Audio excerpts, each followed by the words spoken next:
got business.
Hey, everybody out there in TV land, and welcome into a wonderful Wednesday of Marvel Snap. Ram hitting us up with first, if you ain't first, you're last. Rickster dropping the second month in a row subscription. Rickster, really appreciate you out there. Hey, Mark's good to see you in chat, bud, and the Toxic Buggy. Toxic, good to see you. Have you checked your Oh yeah, I can see you in chat as well. Guys. How are we doing? Wonderful Wednesday. Yeah, Mark's no cute brush this Wednesday. Maybe next one. We'll see. We'll see. It's a lot to coordinate. You know, you got to get players, you got to get a host, these kind of things. I'm not going to pretend like I know what all goes into it since I don't actually coordinate them. But you know, people got lives. So instead of a cube rush, how about a deck track crush? Good to see you in, bud. Welcome in. Good to see you in chat. Yeah, so, you know, on the 19th, the very first deck tracker came out for Marvel Snap. Comes out by Untap.gg. The same guys behind, or partnered with, I'm not 100% sure, HS Replay. They've got the deck tracker for Hearthstone. They've got a handful of other deck trackers. And then just 2 days ago on the 23rd, Snap.fan put their deck tracker out there. So I figured, hey, if we run twice the number of deck trackers, we should be twice as good at Marvel Snap, right? Has to be. Oh, you thought your phone was going to poop? Sorry about that, Toxic. Yeah, we got a little voice modulation going on this channel for sure. And I like to come in hot, you know, whether it be from a BRB screen or a starting screen. Oh, Rickster, you bought Mystique in your shop last night? Opened Venom in a cache? Hell yes. According to my count, you only need Jane Foster. The good old Jane Foster to complete Series 3. You're real close, Rickster. Only about, what, 7, 8 more caches away? Something like that? Alright, let's take a look at Marvel Snap, guys, and our 2 new Snap deck trackers. Over on the right, which way's right? That way's right. Over on the right, you can kind of see the deck tracker for Snap.fan.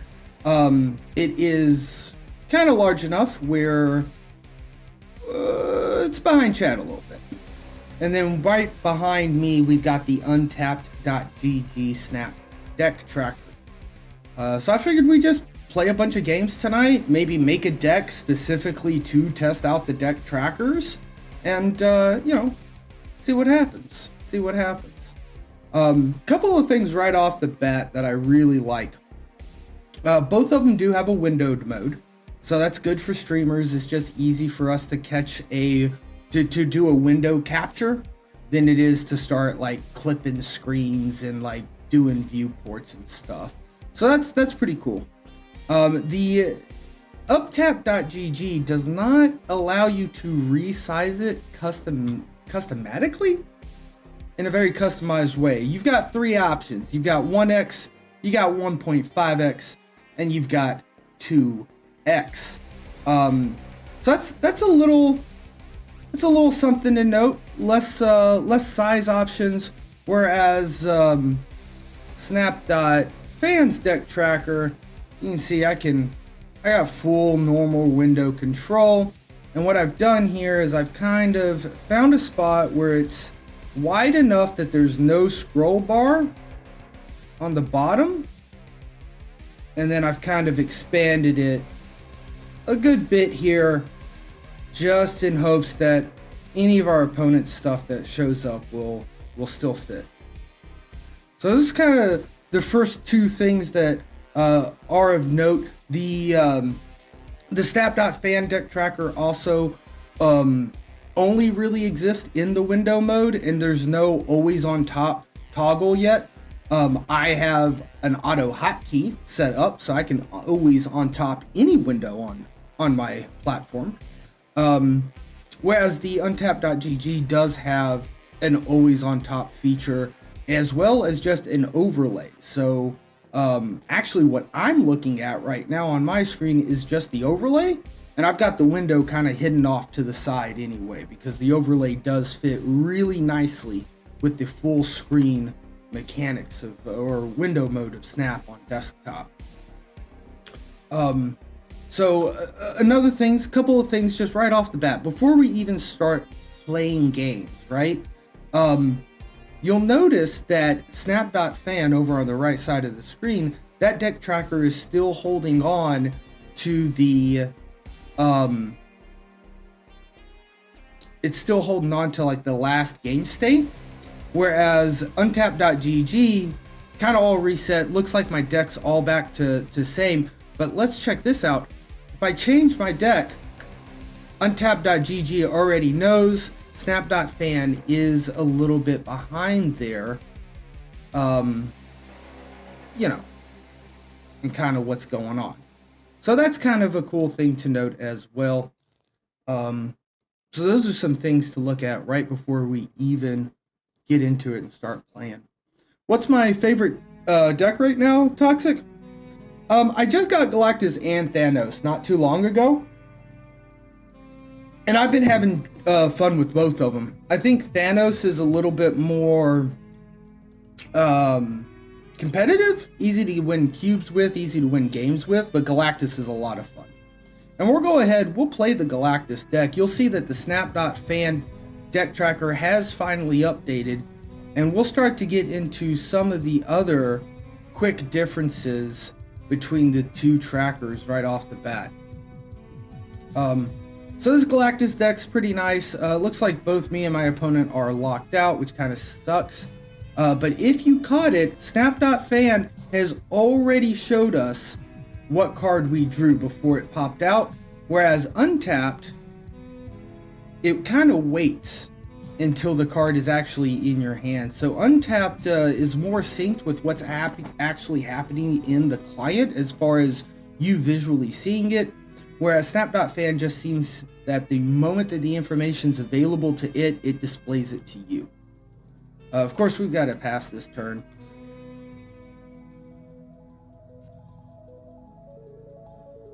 Alright, Electro will allow us to potentially go ahead and play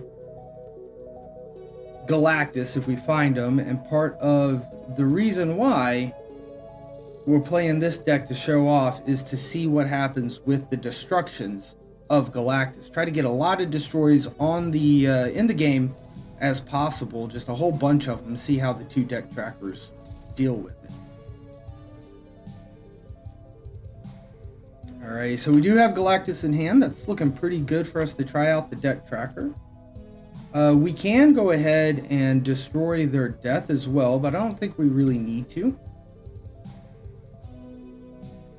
So you'll notice Absorbing Man is now in my hand. I know Absorbing Man's in my hand because Snap.fan has already grayed that card out. Whereas in Untapped, Absorbing Man is still lit up.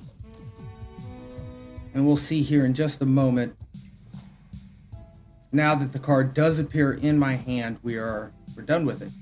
Very much unfortunately here, we didn't get to play Galactus. Not on turn 5 when we really would have wanted to, thanks to those two Spider-Mans. But we can still go ahead and destroy our card using Shang-Chi. I think... There you go, Toxic. That should be the ranges. Series 2 ends at about 474. Now, that information I put together a while back, I think it is still accurate. But I can't be 100% sure. Those ranges may have changed, but there's some good estimates for you. Alright, and so you'll notice here that we didn't get to actually destroy Death because of Professor X. That kind of blows. Ricksters, those still seem about right? Alright, good deal, good deal. I thought that also had a link to Marvel Snap Zone that discussed the series and the pools a bit more, but I guess I don't have that link. Apologies. But hopefully here we'll be able to play Galactus. I don't see any reason why Galactus won't go off. Now we're going to lose the game here, but we're going to see now, boom. Look at that. Snap.fan already populated all of the destroyed cards before they show up. Meanwhile, Untapped still kind of working through it. You can see the destroyed list kind of count up there. We've now hit to 5. And we can click this and it will expand out and we'll see what cards were destroyed. However, and we'll just knock off the layout real quick. What you notice is Untapped only tells us our destroyed cards. Meanwhile, over at Snap.fan, we've got both our destroyed cards and what cards our opponent destroyed. And that works for discarding as well. So already we can see some functionality differences between these two very early snap tracking deck trackers. Rickster, you getting into Pool 2 on your Steam account? Ooh.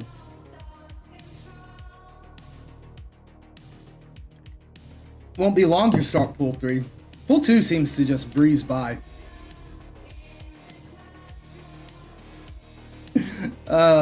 Is that Steven from like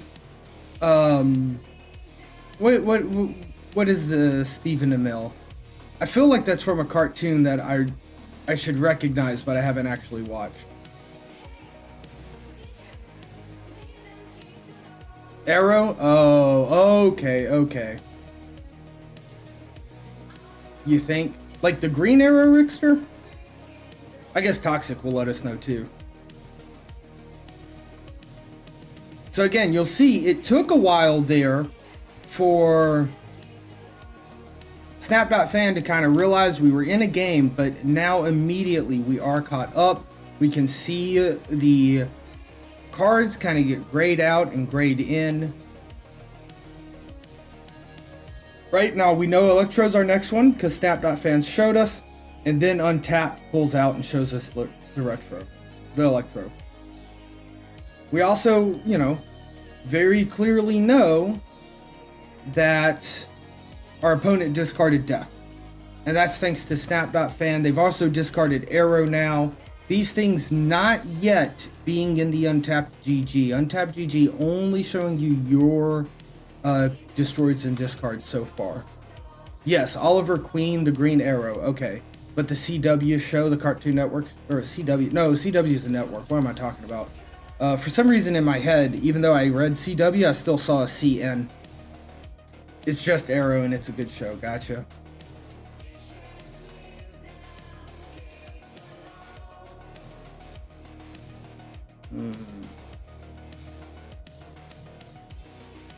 Go ahead and Spider-Man here. See, Yellow Jacket's my next card. We just found that out in Snap.fan. And you'll also notice the Snap.fan application has a good bit more information here. These are all the this is all the stats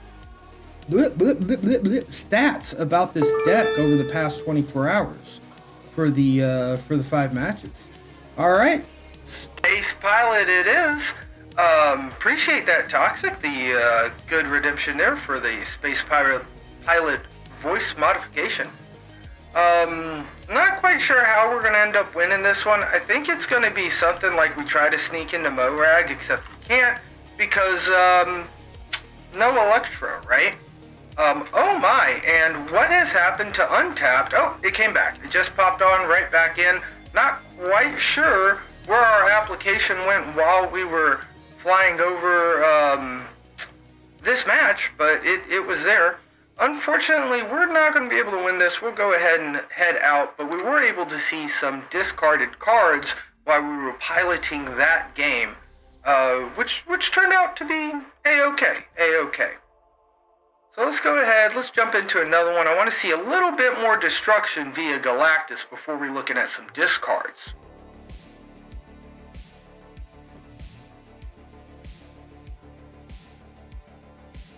As you can see, Snap.fan kind of showing us a bit more information here. Specifically, our opponent's name as well.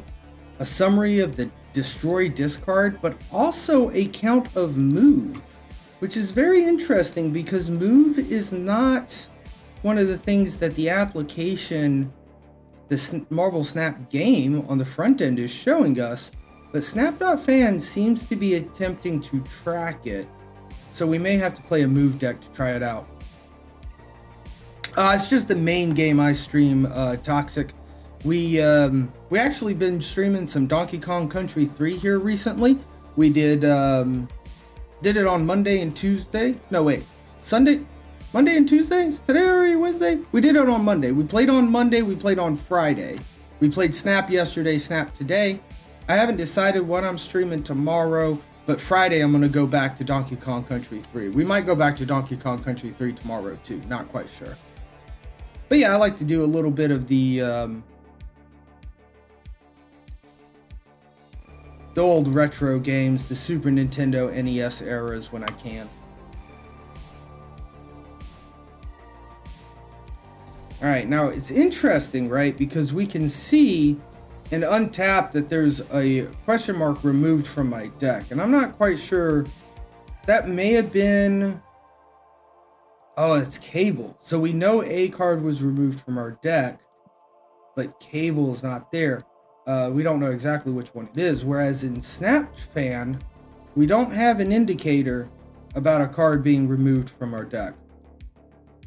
So that's interesting, right? There's a pro for Untapped for sure. 4, 5, 6. I still have it. Spider-Man? Who's winning so fun? Alistair. I think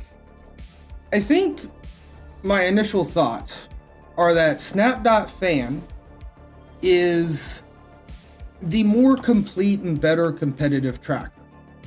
And that primarily comes down to one major component, which we will be able to highlight right here with this Galactus play.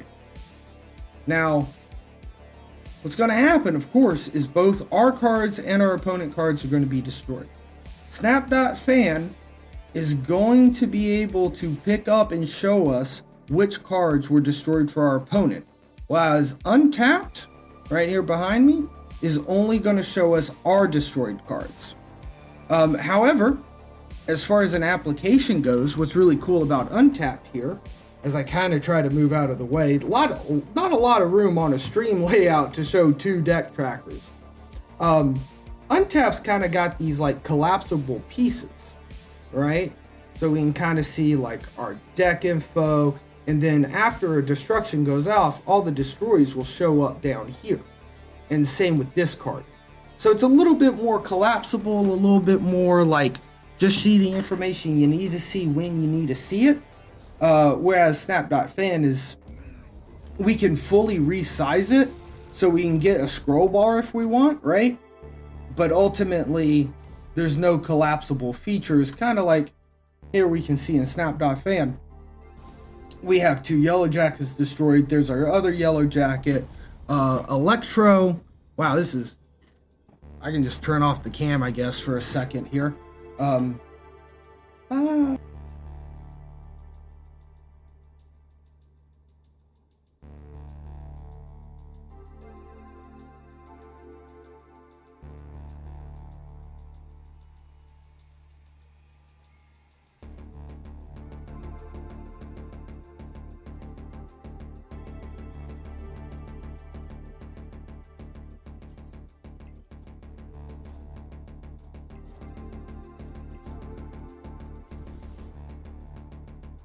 The Untapped did give us indicators that we had two cards missing from our deck and that we only had 0 cards in our deck. I'm not so sure our deck or Snap.fan picked up on the fact that they cabled 2 cards away from ours. No sound now? Uh-oh. Toxic, what happened to the sound? Am I still here? Hello? Can you guys hear me? Oh, okay. Scared me there for a moment, Toxic. I wonder, did I accidentally, like... Yeah, I don't know. Alright, good deal. The Big O, good to see you in. Unhelpful Yoda, redeeming baby. Alrighty, well, might as well enjoy this baby sound, or maybe it's a little Alvin and the Chipmunks, who knows, but we got a minute of it. Thank you very much, Unhelpful Yoda. Good to see you in chat. The Big O, very good to see you in chat. Thank you for coming by and hanging out. We're just taking a look at the two Marvel Snap deck trackers. You got the Untapped behind me. We got Snap.fan kind of over there above chat. And, feel free. When you made the camera, it muted. Oh, okay. Let me know. So maybe I just didn't, maybe you guys didn't hear anything I said then. But yeah, you know, if you guys have questions about the deck trackers, we're gonna keep using them, keep trying to play a couple games with them, see what's up, see how it works out, because they're very interesting. They're very interesting. I do believe at this moment, Snap.fan's my favorite. However, I'm probably going to be using the Untapped GG version for stream, because I think for streaming, as far as in the layout display, I think Untapped's a little bit cleaner for the display itself. Actually, Baby Galactus, you know it, guys, you know it. I think we also played Doc Ock on Negative Zone, because that would be fun.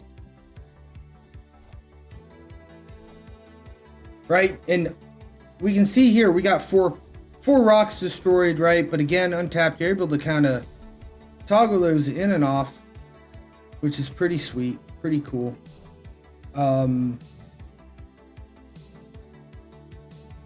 But in Snap.fan, we do get to see what was destroyed by our opponents as well.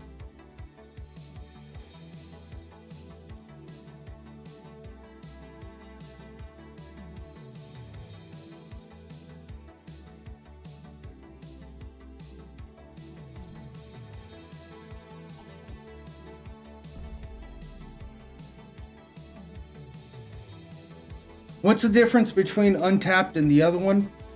So Untapped, right, this is made by the same guys who do a lot of different deck trackers, including the most popular Hearthstone deck tracker. Snap.fan, of course, made by our Snap.fan friends.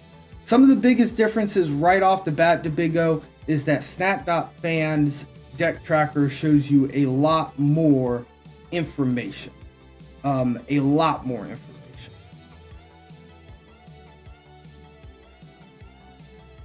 So the you can kind of see the difference here. Untapped only shows us what was destroyed on our side of the field. Meanwhile, over there on Snap.fan, it's a little hard to see because of chat, but if we just kind of do this for a moment, you can see it's showing the opponent's rocks that were destroyed too. And this is true for discarded as well. And you can see Infinite just got added to the Snap.fan destruction pile because our Shang-Chi destroyed it. That's kind of the biggest differences that I've seen. Snap.fan also pulls your deck stats from Snap.fan itself. So you can see up there at the top, the last 7 matches, our last 24 hours of statistics that Snap.fan knows about for this deck. We've got a net of negative 10 cubes. We've got 5 losses and 2 wins. One big shout out for Untapped is that the Untapped.gg does let you know when your opponent removes cards from your deck. It will say mystery card removed from your deck. Snap.fan does not have a removed from deck understanding yet. Yes, it's not on Steam to Big O, but it's available. It's a standalone application for Windows.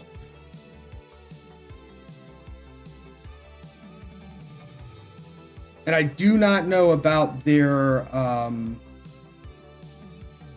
mobile capabilities. I haven't looked up to see if they have mobile versions yet. Another big difference to Big O, and this is why I think this is going to be the new current deck image. It instantly updates, right? Like, boom, there's my Deathly Deadpool deck, right? Boom, Deathwave featuring Valkyrie. But you'll notice Snap.fan is not updating like this is. Snap.fan waits to update until we are in the game, and we'll see that in a moment here. There it goes. But then when we're actually in the game, funny enough, Snap.fan will update faster than Untap. Pay attention after we hit end turn. Notice that we will see a card gray out of Snap.fan well before we actually draw the card. and then we will draw the card that got grayed out, and then Untap will update its deck tracker in sync with what's actually animating on the screen with Snap.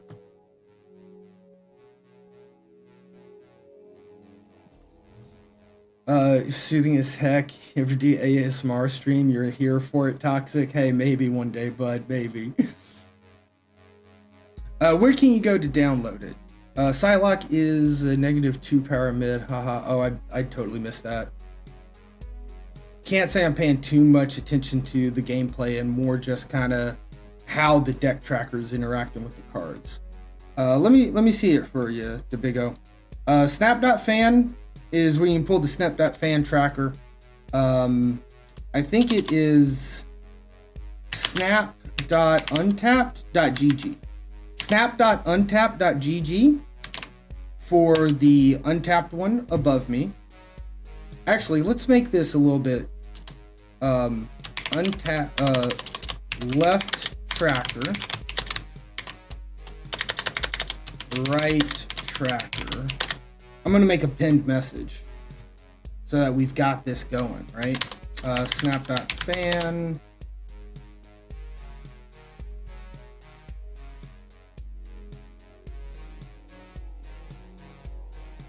I'm losing time, ain't I? I need to make a move. Let's do this. You have Absorbing Man in your shop. Unhelpful Yoda. Well, I mean, you know my go-to. Does it spark joy, right? Does it spark joy? And you got to answer that question for yourself. You know what I mean? But that being said, I do think that Absorbing Man is a good card. If you don't have Wong yet, for instance, it's another way to get Wong. It's also a little bit more consistent than Wong in a way. And it's a good card. It is a good card. Absorbing Man's a good card.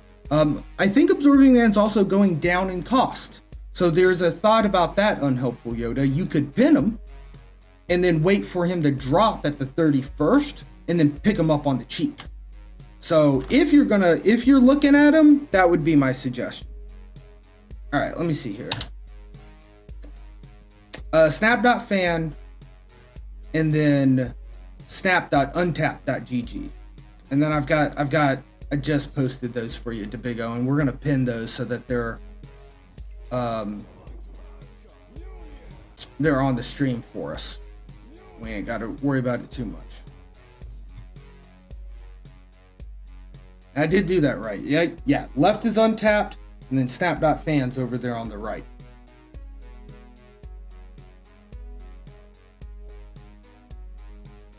Oh, I did kind of want to try to pay attention to something there, but I didn't. But that's okay. What I'm interested in is I have noticed, right, and we just picked up Chavez. We knew we picked up Chavez, but now Untapped knows we picked up Chavez. I guess we do that, and then that. Where do we want Chavez to go? Probably right. Yeah, because that's going to cycle anyway, so this will work out. You'll also notice slightly difference here between the two deck trackers. Untapped does not have the border colors. Oh, we added a swarm to our deck, right? So that's really cool. Now, if you'll notice in Snap.fan, after we added that swarm to our deck, we don't know that there's a swarm in our deck. Nothing in Snap.fan is showing that we have a swarm in our deck, all right? And then, of course, we can always open the discards up. They are behind me. I'm interesting. You guys said when I made the virtual webcam, sure shit does mute me.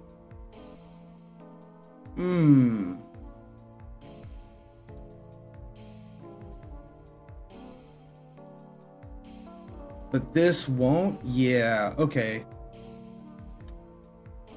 I'm way up here, guys, as well. We'll hide this other one real quick so that the mic never disappears.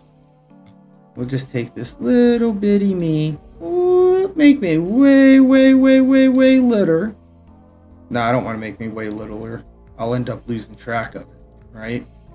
But I do want to kind of, I don't know, move it somewhere, maybe here, and then take it all the way to the bottom. Boop. Put it behind the wallpaper. And then this way, if I want to show you guys what's behind me again, you can still hear me. All right, so I got that fixed. Good deal, good deal. Which tracker do I like better? So far, Debigo. So far, I do like Snap.fan a bit better. I love the idea that there's like all these stats about your deck being pulled straight from Snap.fan that you can view right there in front of you. I also really love being able to see what my opponent destroyed and what my opponent discarded. Now, there are definitely some major advantages to Untapped. Untapped's a lot more compact, right? Like, I can kind of close these pieces off and just take a look at them and peek at them. Whereas Snap.fan, the best we can do is resize this window and use a scroll bar. Also, added to deck. That is a feature that I have not seen in Snap.fan yet, right? We put a swarm back in our deck via Lockjaw. Did not see that happen over here in Snap.fan. I think I'm probably going to use Untapped for streaming because I think it kind of works better for a deck tracker for display to the stream. Maybe. I'm still debating on whether or not I actually want to use a deck tracker on stream all the time. But right now I think Snap.fan would be, if I had to choose a tracker right now today, and remember, these deck trackers are less than a week old. So there's going to be plenty of new updates coming out for them. You know, they're going to evolve, they're going to progress. But if I had to get really sweaty today, I'd use the Snap.fan one to get sweaty with, because it just got more stats and it shows me some information about my opponent's destructions, which is really beneficial.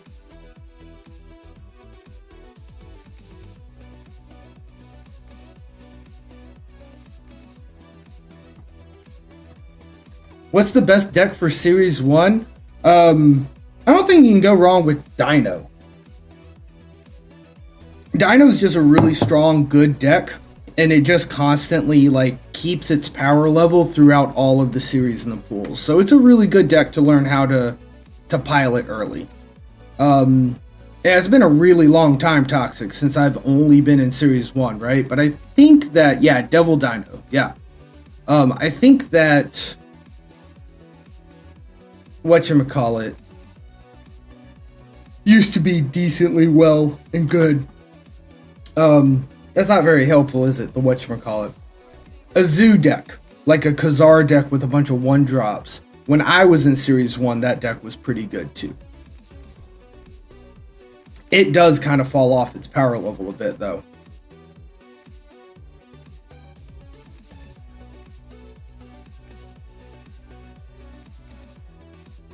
All right, so let's pay attention to if we discard Apocalypse. I'm interested in what might happen there. Let's pay attention to our cards discarded in both trackers for when we discard Apocalypse.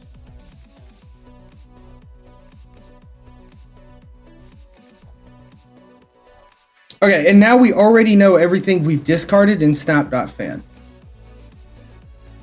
But see, Untapped kind of builds it slowly as it happens. There's the Apocalypse, and then boom, it disappears. It goes back into our hand. So that's interesting. It does show up in the discarded list for Untapped for the moment that it's being discarded, and then when it goes back into hand, it disappears out of that list. Whereas again, Snap.fan's tracker really just showed us the final outcome immediately. Immediately.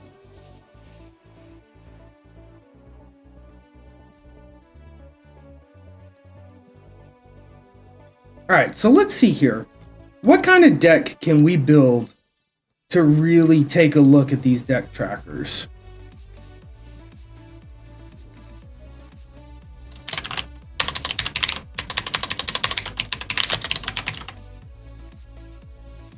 right? So I'm thinking some good examples are like Moon Knight. Pretty good example. Is this really the only... Oh yeah, baby variant. We're doing that. A Guardians deck for pool 1? Yeah, probably Toxic. I think Guardians are really good for training your prediction skills as well, right? Like being able to identify what your opponent's about to do and play based off of that. So I think like in addition to it probably performing well in Series 1, I think it's also just a good deck to learn. Like it's going to push you as a player to make you get better. And literally like it's one of those, like the better you play that deck, the more power you're going to be putting on the board, you know, by predicting what your opponents do.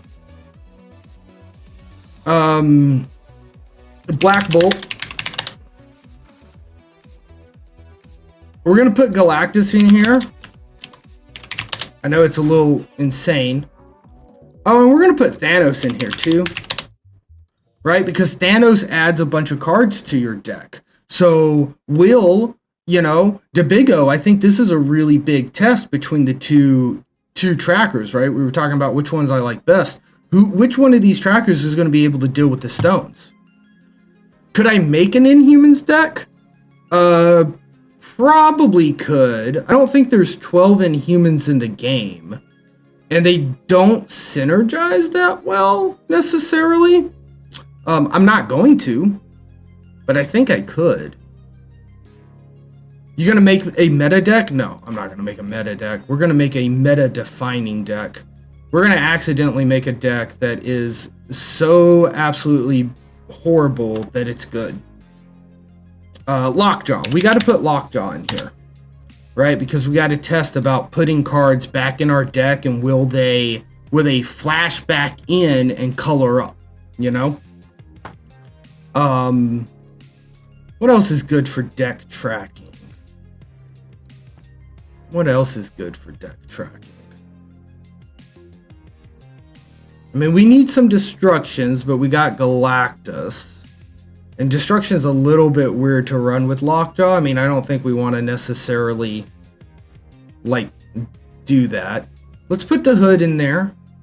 Hood's probably not bad. Some type of destroy. I mean, we do have Galactus, right? Galactus is pretty big destruction. But I mean, Shang-Chi's probably not bad for us, right? Hood adds stuff into our hand. Thor might be a good idea. Puts cards into our deck as well, right? Adding the hammer in. Lower cost cards. Oh, let's put we can put a card generator in here. I don't think these do anything because they don't add to your deck and the tracker doesn't show your hand, but we could do that and give it a shot, you know? What else? What else might be good? Thanos, Galactus, Black Bolt. Okay, Killmonger, right? Killmonger. Talking about destroys the Big O, some type of destroy. Killmonger is good for us for sure. That's a good destruction. Moon Knight, Thor, Shang-Chi, Black Bolt, Galactus, Thanos. Do we put Chavez in here just to keep Chavez so that we can draw other stuff? I don't think that's really good, is it? Actually, I don't hate it. I'm gonna put Chavez in this deck. Alright. And then what else? What else? Agent 13. I don't really like Agent 13, to be honest. But it is there.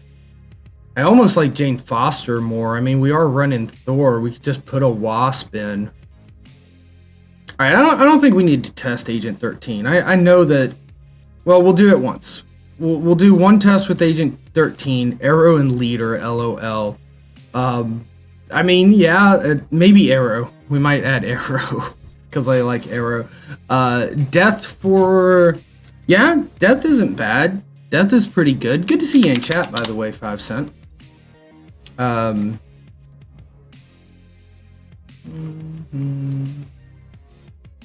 roll. Let's use this one. Yeah, I'm gonna take Agent 13 out. I don't think Agent 13 is any good. And I mean, we'll put Arrow in. We won't put Filthy Old Leader in, but we'll put Arrow in. That's my best variant, right? Yeah, okay. Okay, so we got some Lockjaw action here. We've got a bunch of stones with Thanos. Some destructions with Killmonger. We're able to discard for our opponent. We're able to destroy for our opponent. What else might be interesting about this deck? I think that's about it. That is about it. Missions. 20 or more power. Then we need to select the deck. Tracking cards. Whoa, we can't be using that card back, can we? That's the default card back? That seems a little insane. A little insane. We'll go with the Silver Surfer. Well, nah. Nah, this one will work out. This will work out. Alright, let's give this a shot here. Oh, Untap just kind of disappeared for a moment, but it'll be back. I don't know quite what happens there, but here it is back. Alright, so instantly we have a bunch of added cards to our deck. However, Untap doesn't know what those cards are. Now, we immediately know Snap.fan also can see that we have cards added to our deck. However, once again, guys, it doesn't show us what cards are added. So it's not... I don't feel like that's fair. I'm gonna be honest with you guys, right? Like, these cards are Thanos cards. We know what these cards are. So I'm a little surprised that in both trackers they're showing up as unknown cards.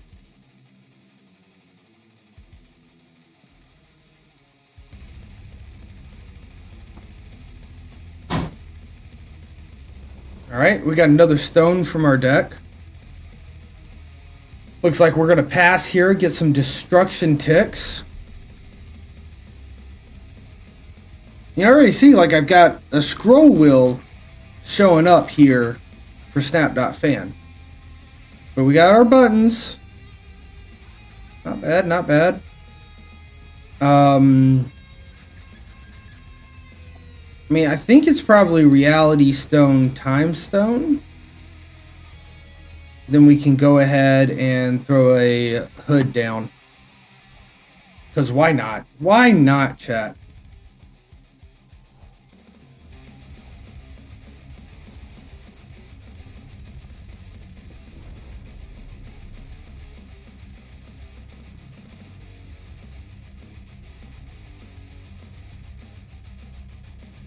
All right. Well, this is nutty. We get to do Galactus. We get to add more destruction to our list. Look at this.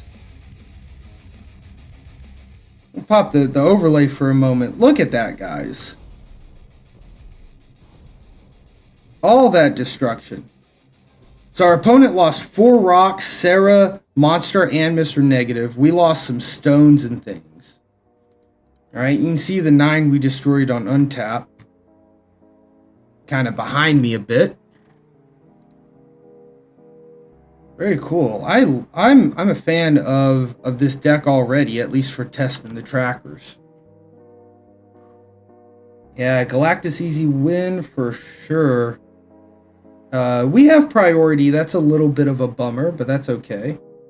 So it's going to be Mind Stone, Demon, Death, and there's nothing we can do. We always lose to leader. I mean, that's just the way it is, right? DeBigo, you got some good with the feature location earlier today. Ooh, nice. He chose not to skip his turn, and you hit him with the armor. Yes, hitting him with the armor. Yeah, I mean, I think we just, like, lost to... Well, I guess we got close there with Brood Surfer combo, but I was only really worried about leader there. And I wasn't paying attention to their deck, right? So I had no clue. I had no clue what they were running, though we could have probably figured it out.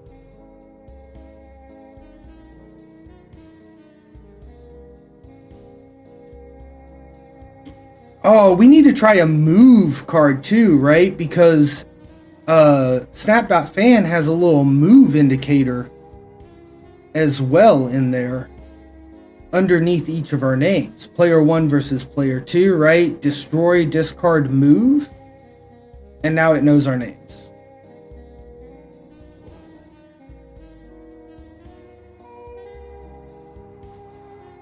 I mean, I could play the Power Stone, but it's not really all that great.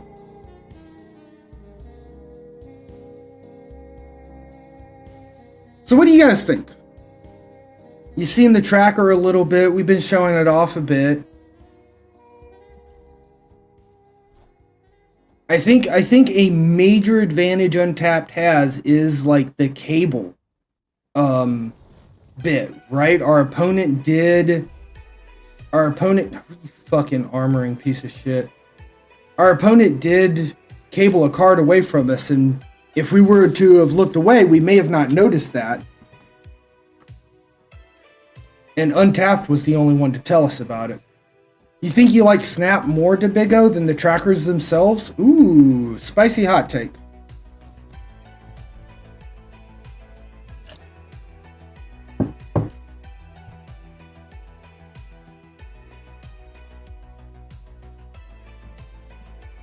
Yeah, we got armored ourselves. They got lucky. They just threw that armor over there on turn 2 and then collapsed Mind Flipped. Good for them.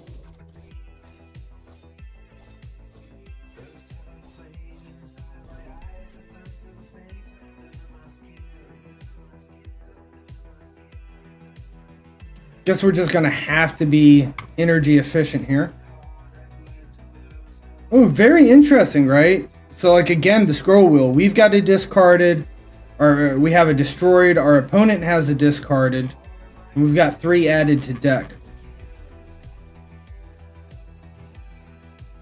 This one, again, not untapped and not showing us information about our opponent's hand or deck. Or what they've played. It's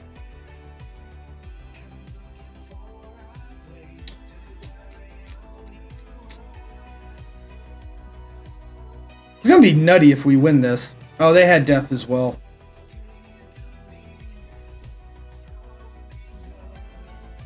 Not only did they have death, that's our death. White Queen. Oh, that makes sense. That makes perfect sense. Alright, let's see here. We actually have to put Nightcrawler in this deck, because we gotta test that move out. So the Hood, obviously better for this deck, beyond a shadow of a doubt, but we gotta try some move. We gotta see if we can trigger some move.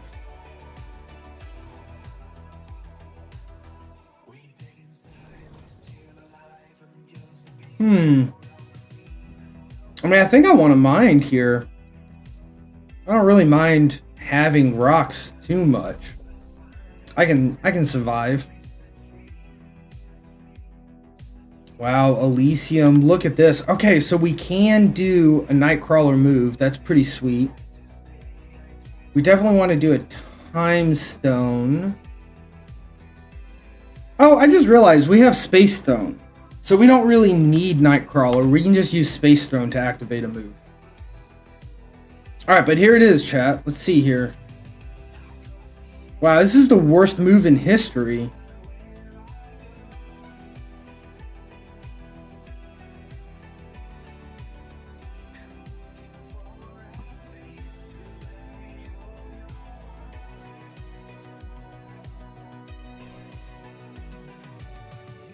Interesting. Oh wait, Snap.fan's just broken. It's not even working right now.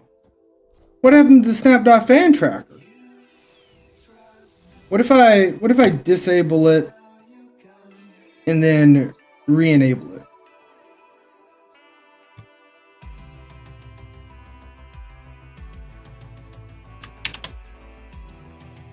Interesting. Yeah, it's not sure what to do with this game. What a shame. What a shame.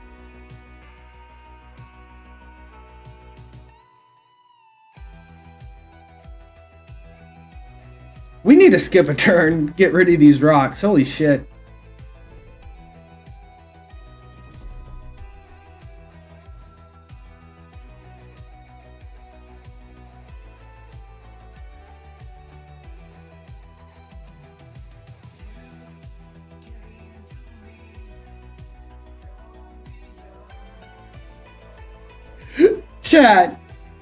Chat, you see what we're about to do, right? You guys see it? We're about to have the biggest of the baddies together again. Oh my goodness. Oh no! Elysium's gone, so I can't play. Darn it. Darn it, I wanted to play a powered up Thanos. Oh no.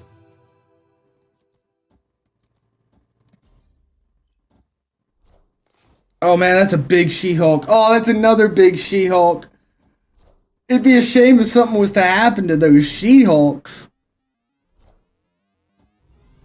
And we still lose by 1, but I feel good about it.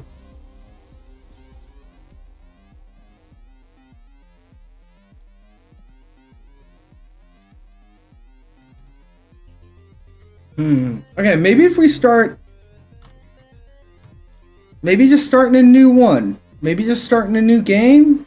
Will it pick up on that?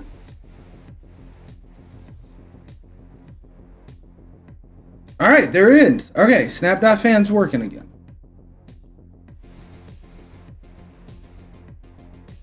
So we might get another move opportunity here.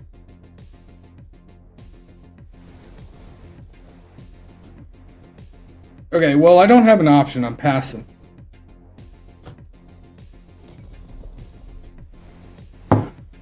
Oh, Untap disappeared for a moment. And now it's back.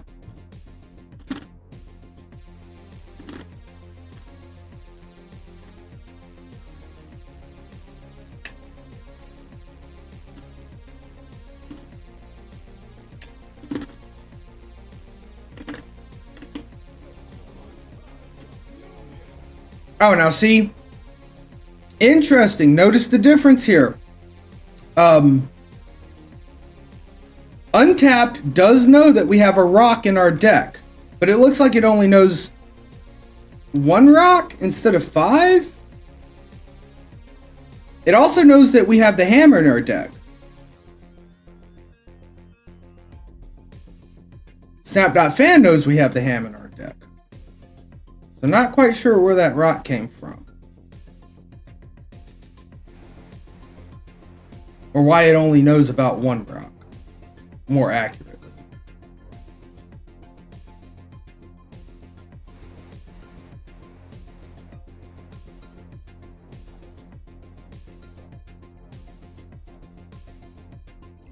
Alright, so we drew the hammer. Nice, nice. We can do some space throne shenanigans. Wendiber! Good to see you in, bud. How you doing? Hope you had a good stream. I was lurking a little bit when you first started. You were chatting with Huck about a Sarah deck compared to your Sarah deck and how they basically took Max and some power out of it and then put some hate cards in it, you know, like Shang-Chi and stuff. But yeah, it was good. It was good. I didn't want to say anything because I was still getting stream ready and stuff. Didn't want to get into distract you with a conversation and then leave on you. We are just testing out both Marvel Snap deck trackers. Behind me, we've got the Untapped GG, and then over there on the right is the Snap Sync one. And the Snap Sync one shows us a lot more information, which is really kind of cool.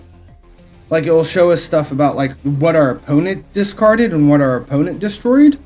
But But I gotta say, I do really like the untapped, like, GUI, where you can just kind of close and open the tabs a bit. It was Max and JJ for Cosmo and Enchantress. Got you.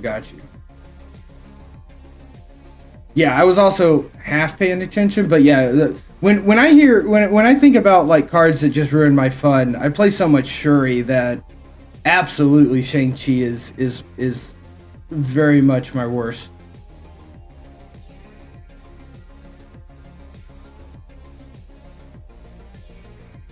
We can get rid of their Sunspot. I don't know if that's good.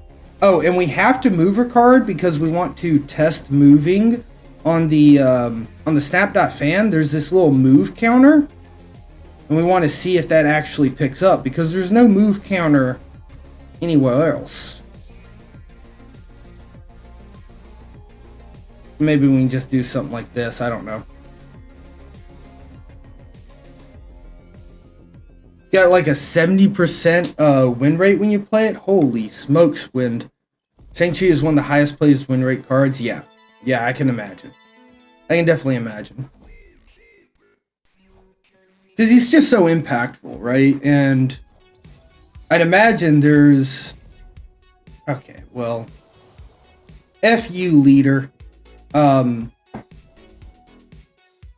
he's also one of those cards that you don't play him unless you're going to get a power swing from him, right? Otherwise, he's just not worth his own statted power. Oh, during the first week of Black Panther, yeah. I bet Cosmo got a pretty good win weight that first week too, but Shang-Chi is just so much better. Yeah.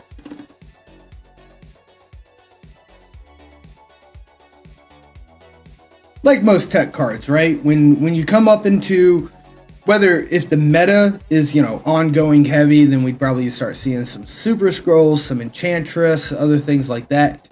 But also, there's also just literally pockets on the ladder. I don't know if you've ever kind of experienced this, where just like for 6 hours, it feels way different, and you start seeing more of one or two different kind of cards, and sometimes I swear those just feel like pockets where similar people decide to log in around the same time and play the game. Yeah, pocket metas exist. Amen. And that's part of the climb, right, Wendy? Like, part of the climb is adapting to where you're at, right, in the ladder. And if you see a bunch of stuff that's coming up on the ladder, just like deciding, hey, I need to go grab Cosmo, right? I've got one or two flex spots in my deck. I gotta flex them over, tech against it, this, that, or the other. Even without, I don't want to get into a big discussion around the hot and featured locations, but even without those in the mix, right? Those pocket metas do pop up and they do exist, and you got to adapt to them.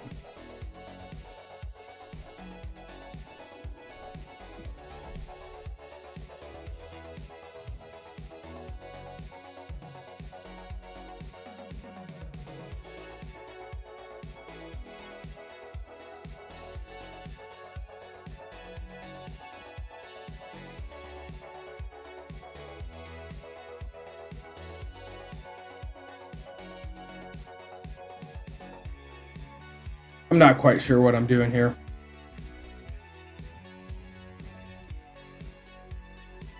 Unless it's because a content creator forced the pocket meta. I can feel that, Wendy. Gooey, good to see you in chat, bud.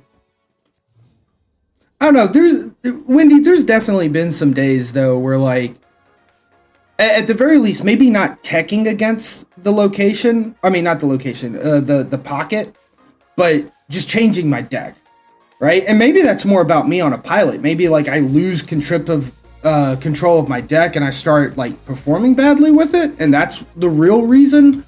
But a lot of times I do feel like it's just all of a sudden, like, my deck's not good against Surfer or something, and then all of a sudden more Surfers start showing up than normal, so I changed the deck out.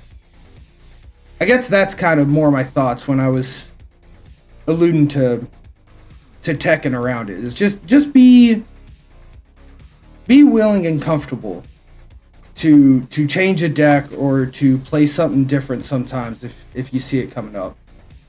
Did we move a card? We were specifically planning to try moving a card and double checking to see if Snap.fan counted the move or not, and I forgot to do that. Maybe I play too many bad decks. Windy, you know me too well, bud. This is the channel of mispronunciations and misplays after all. Oh. I don't feel like I should be winning games. I'm not trying to win games. I have built a deck specifically to test destruction, discard, adding cards, and like the lockjaw mechanism, which we haven't really gotten into that yet with the deck tracker. I know that Untapped will, if you use lockjaw and you put a card back in your deck, I know lockjaw will actually, Untapped will change that color.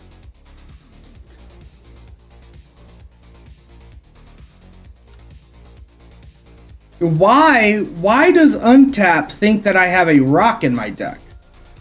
I don't, right? The three cards added to my deck are stones. There's not one of them that's a rock. Interesting. These apps are babies. They just released this past week, so I'm sure they'll get better. He does play your decks with some frequencies. Yeah, Gooey, I play your decks a good bit. I had to delete Gooey Machines, but I still got Gooey Jungle Pets. All right, bud. You have a wonderful night, Wendy. Thank you. I'm gonna lose all the cubes, bud. I've got infinite number of cubes. We're just gonna let them bleed out. But thank you for coming by, Wendy. It's always a pleasure to see you. Move. We're moving a card, chat. We're moving a card. And then we're time stoning and soul stoning. All right, Snap.fan.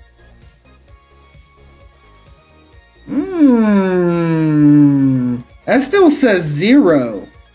So they got a spot for counting moves, but I don't think they can count moves yet. Very interesting. Very interesting. Oh, I guess Mind Stone, Power Stone, we're just losing this.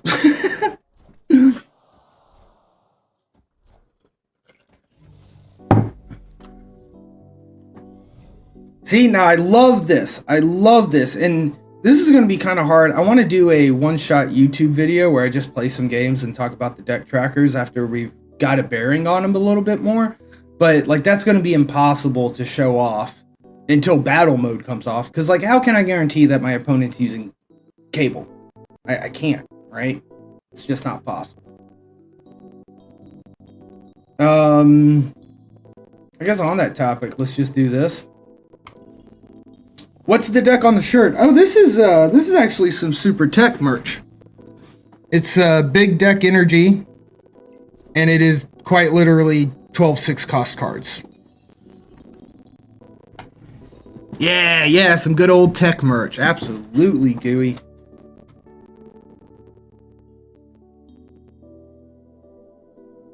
All right. You know what we're doing for science, chat. You know we're doing it for science. We're playing Lockjaw so that we can see what happens when we shuffle a card back into our deck with Lockjaw.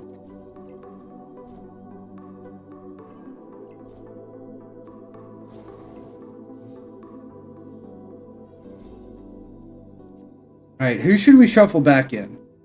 Probably Black Bolt, right? Because that'll discard one of their cards and that'll be fun to see in the Snap.fan tracker. Alright, now, we're playing Black Bolt. Black Bolt's going to go back into our deck. Try to pay attention to both the trackers. See if Black Bolt becomes highlighted again to represent that he's actually back in the deck. Snap.fan instant. And we know that we pulled Moon Knight out because now Moon Knight's grayed out. Meanwhile, Untapped is staying true to staying aligned with the animations themselves. Black Bolt just ungrayed, and then Moon Knight popped back out.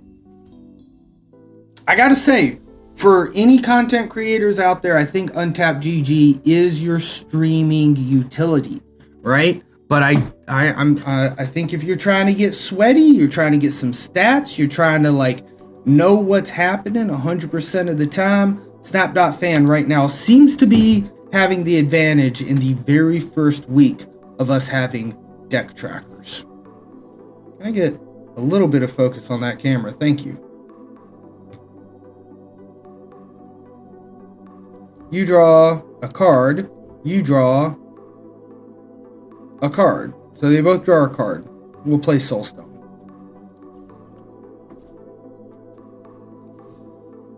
Death in game will drop in cost immediately when a card dies in Danger Room before the animation.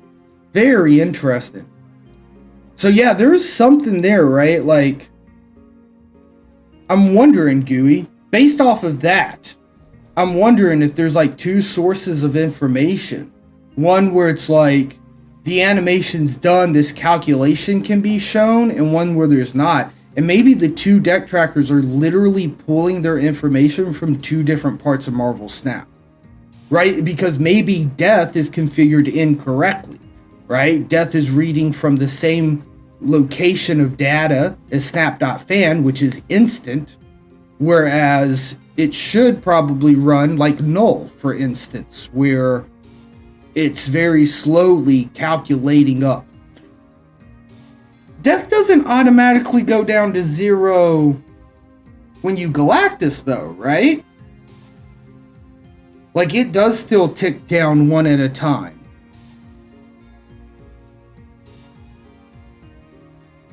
So maybe Danger Room's just not correct. I don't know.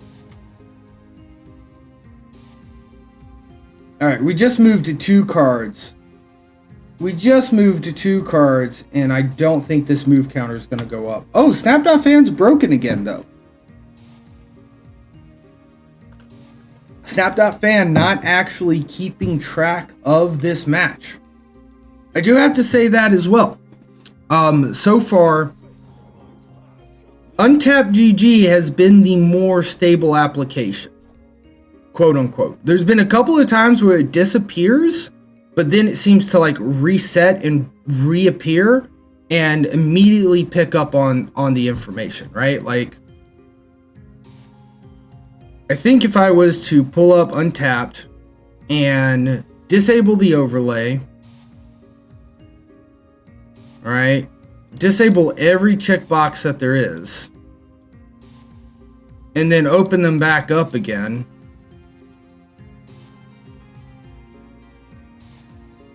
right? Everything's still there. It's fine. It knows what's going on, kind of. But if we go to SnapSync, disable the tracker, and then re-enable the tracker,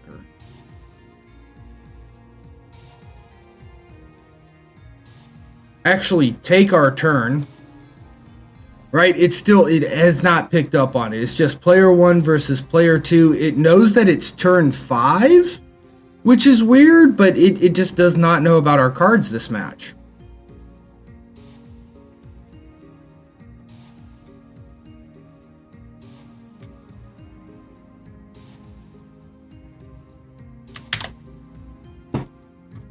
So, very interesting.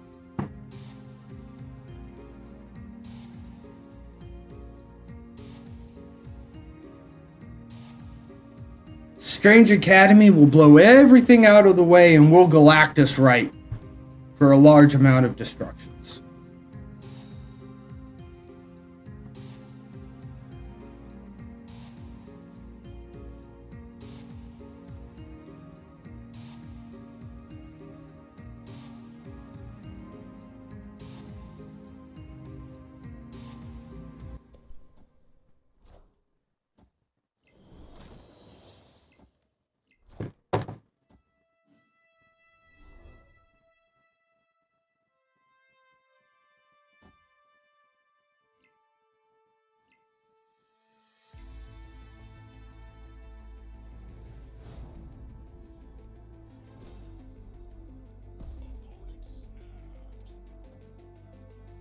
gonna snap them back. Because we're infinite and I don't mind. They're Herald of Galactus. They're hungry for some cubes. If they're honestly that confident, then they should play to it. Brood? Excellent. Excellent. Excellent choice. But you know what's an excellent choice for us? A lot of destructions. Let's just watch these cards show up right behind me in the untapped deck tracker. Yep, now we're up to 2 rows. I know it's behind me, but you can kind of see it. Right? Boop. Look at that. Look at that. Pretty nice. Pretty nice. Uh-oh. Uh-oh. I showed the wrong thing, chat. Alright, we're back.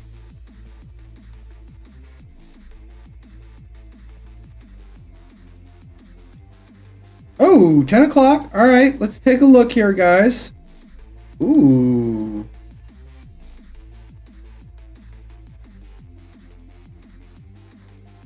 This is a cool pixel variant. I'm picking it up. I'm picking up a Pixel Atuma. Oh my gosh. That's a really pretty Valkyrie. Not for 1200 though. That's a pretty... I like this Doctor Strange. It's not Atuma. M'Baku! I don't care!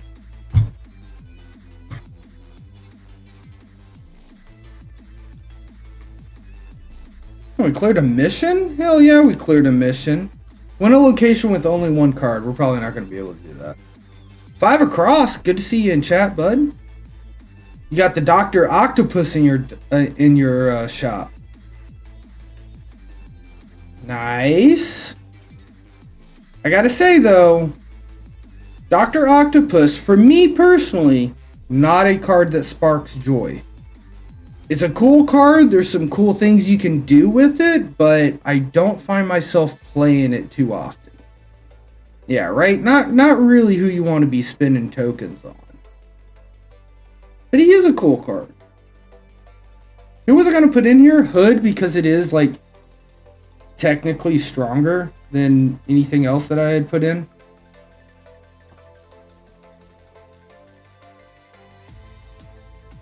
Give you, like, Destroyer or, Destroyer. I understand that. I do.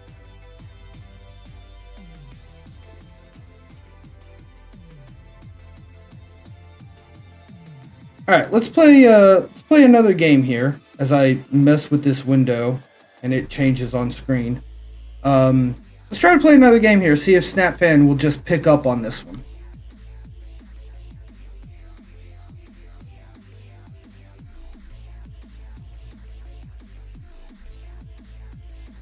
Alright, there it goes. It did pick up on it. We're up against Bad S. James? Rude? Using my name like that. Mystique would be good. Wong. Just someone good, right? 5 across. Just someone. Alright, we got a destroyed card. It was the Time Stone. Very nice. Both deck trackers picking up that there's 2 bonus cards in our deck, but they don't quite know that it is the stones.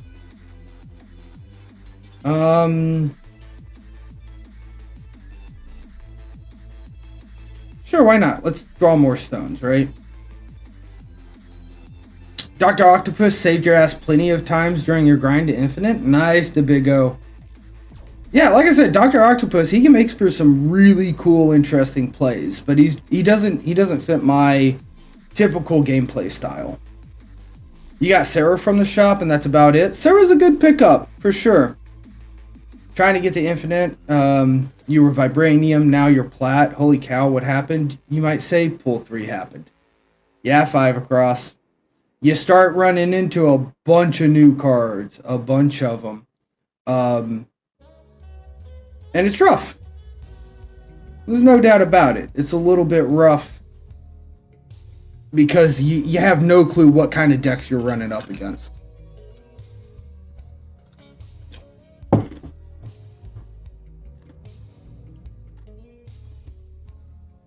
Especially the early stages of Pool 3. Because it's just like, season pass cards, sure, people can buy those immediately for $10. But then like early Pool 3, it's like, well, what else might there be? Somebody might have a complete set, but they might be running some kind of insane garbage that makes no sense because they got 3 new cards in the past week and they want to play all 3 of them together.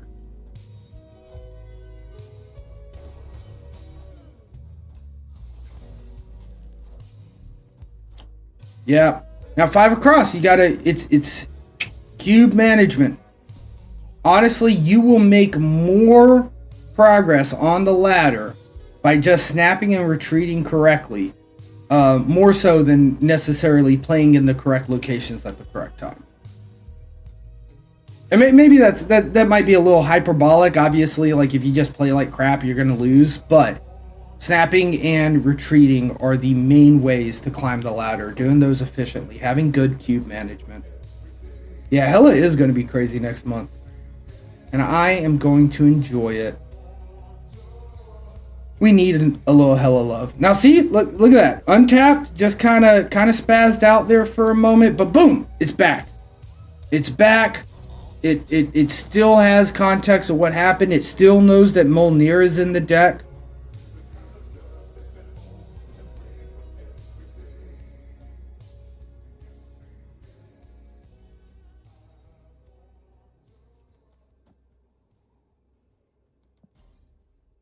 Five across, you passed on Hella in the shop. Don't think you have enough to make her viable anyway. And I mean, everyone, spend your tokens the way that bring you the most joy. But I do think that the more cards you can wait on in Pool 3 and just kind of get them naturally, I think you might end up finding better token utilization in the long run.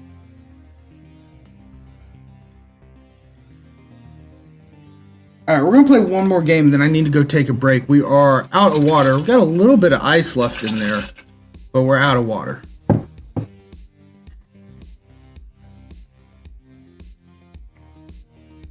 Reality Stone, open up a location, why not?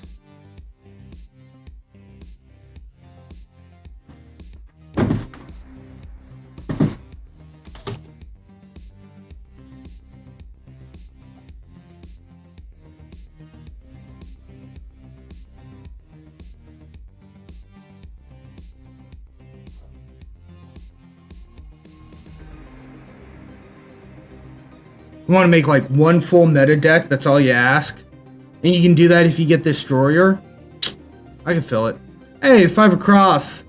Appreciate that follow, friend, getting us one step closer to our mysterious 1,250 follower goal.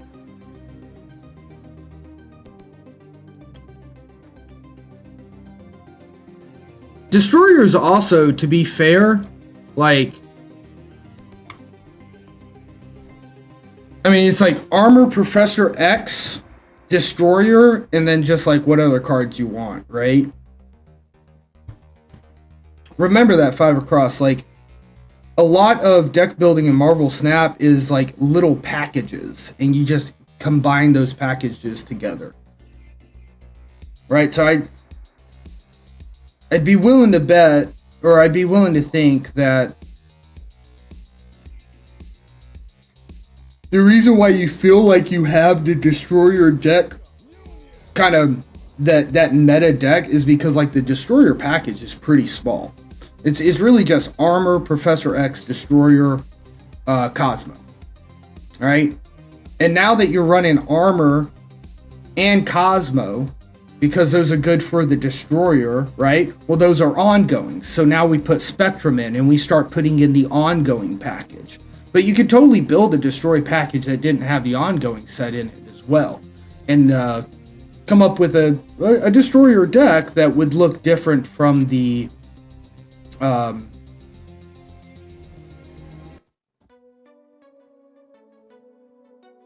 from the meta deck. I just got rid of his Dino, and that's one of the greatest things that has happened to me.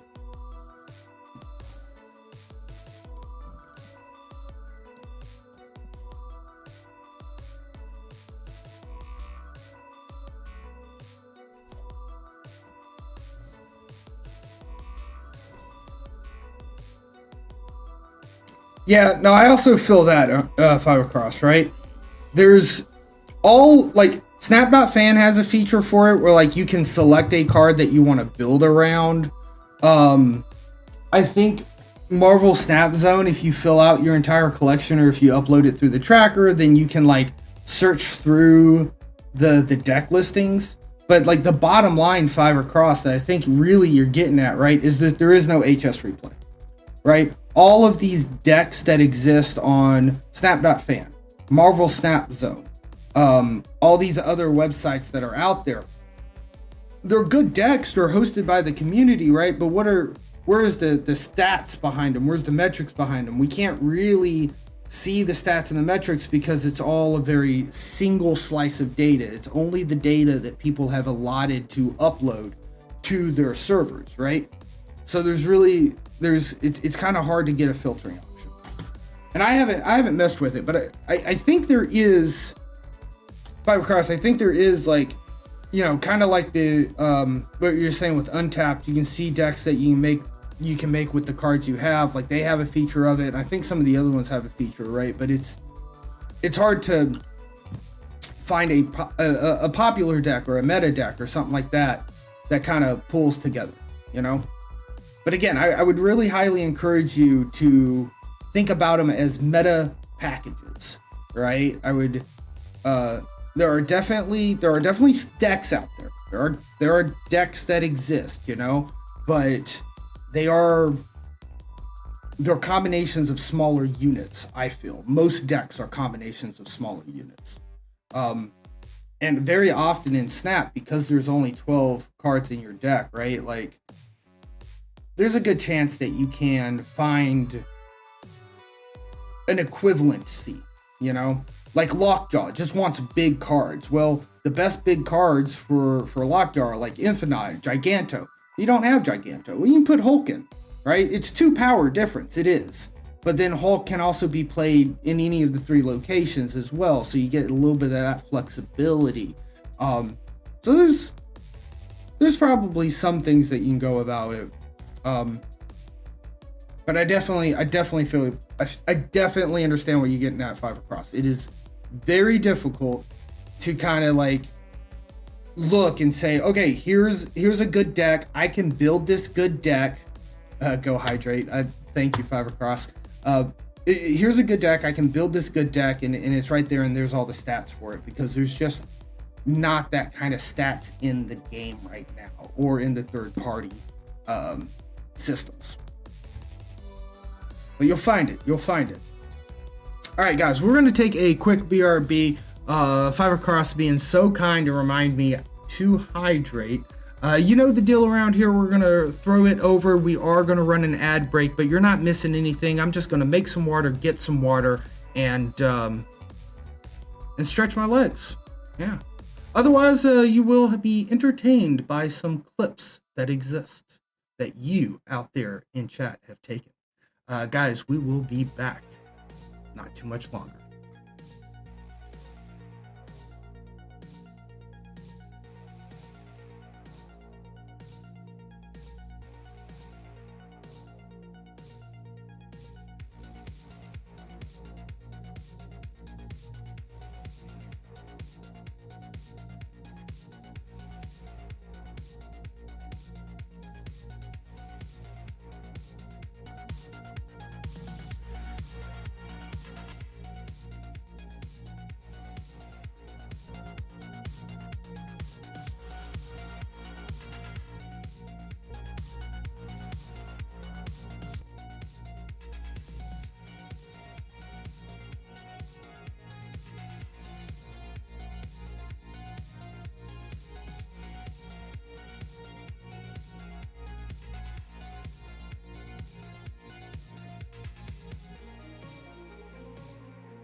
Well, hello everybody out there in TV land, and thank you for sticking with us through our BRB screen. This is the cave of voice modulation, and you might be able to randomly hit it if you spend all of your points towards a random voice modification.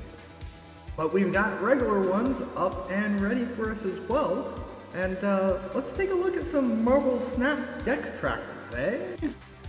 How you guys doing out there? Thank you guys for sticking through it. We won the Danger Room. Dabigo, I've got to sound clip it. I've got to pull that clip. I need to download it. I need to rip the audio from it and make a command for it because it's so good, ain't it? It's so good. Oh, I'll see about working on that maybe this weekend some. Let's take a look here.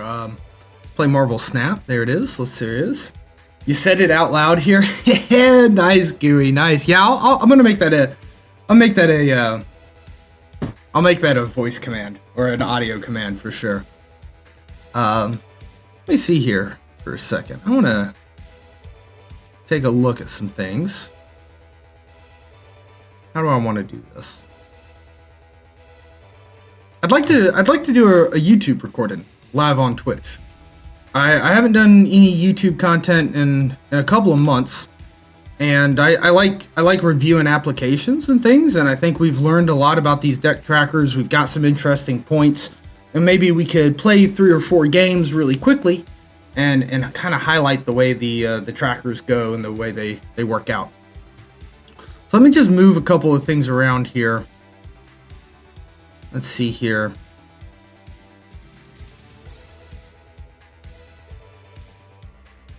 First things first, I think the untapped needs to come up a bit.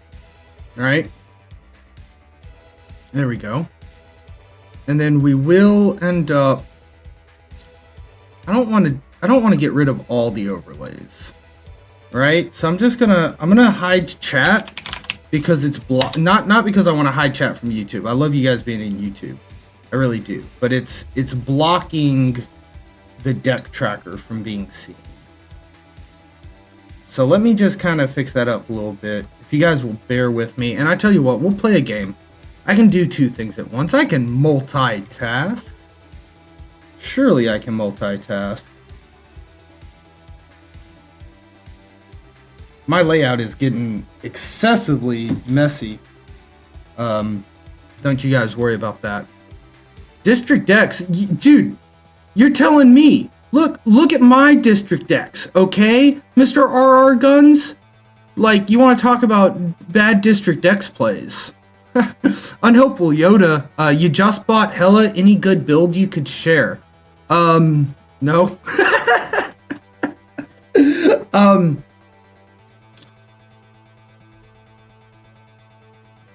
don't have a great one, Unhelpful Yoda. I'll show you my favorite discard deck, but it's not what I would consider a good Hella deck. And Gooey is dead on. Invisible Woman is Hella's best friend. Cosmo is her worst enemy because people see Invisible Woman come down, they know to put Cosmo there. But it really helps. It really helps because then you can safeguard against losing Hella through a discard. I like this discard deck. The Lockjaw Hella Casino. I call it Pitbull in the Discard Casino. Several folks have done some videos on this deck. I do have Hella in this deck, and it's literally the weakest card. It's kind of bait because if you discard Hella, then people think they can snap you, but really our win condition is not Hella, it's Apocalypse, and that's pretty much it. But it's kind of nice. Sometimes you get some discards happening and then Hella pops out from Lockjaw, triggered some more discard cards that you had discarded, and then Apocalypse grows really big. But yeah, you're definitely wanting to look for Invisible Woman. You're definitely looking for just discard synergies. So Invisible Woman, you want Death in there so that when you run Lady Sif, if you have to run Lady Sif naked, it will discard Death and not Hella, right? And then other cards to discard, Giganto, Infinite, those kind of guys. so that Hela summons them back and makes some big boys. And then yeah, Modoc's coming very soon. And Modoc's going to be really spicy. You're going to put Invisible Woman down. You're going to put Modoc down. You're going to put Hela down. And then you're not going to play any other cards. You're just going to carry a bunch of big power cards in your hand. Mugshade, good to see you in chat. How would I compare this power-wise to Zabu Discard Hela? I haven't seen or played Zabu Discard Hela at all, Mugshade, to be honest with you. I'm guessing that's the one that kind of like utilizes Zabu and Ghost Rider. I think Ghost Rider is an excellent card because it allows for like targeted, I want the card here. And what's nice about Zabu is the ability to maybe play Lady Sif and Ghost Rider on the same turn, right? That's really powerful.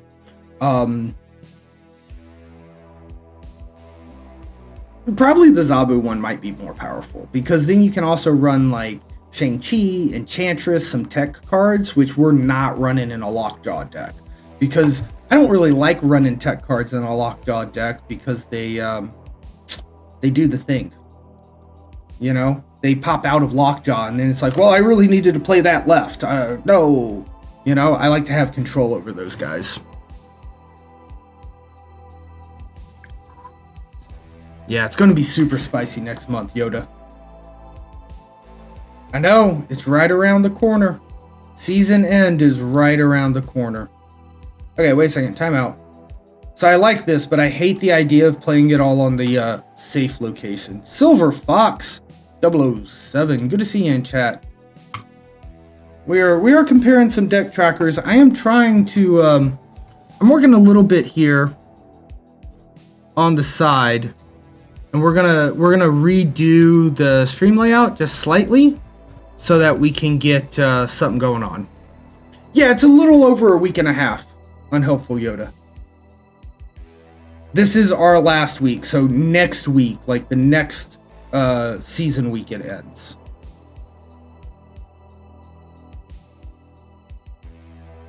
I forgot that Galactus was in our deck with Lockjaw, I'm not going to lie, because for a moment there I forgot that we're just playing a goofy deck.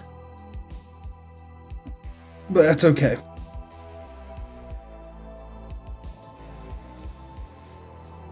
Alright, let me see here.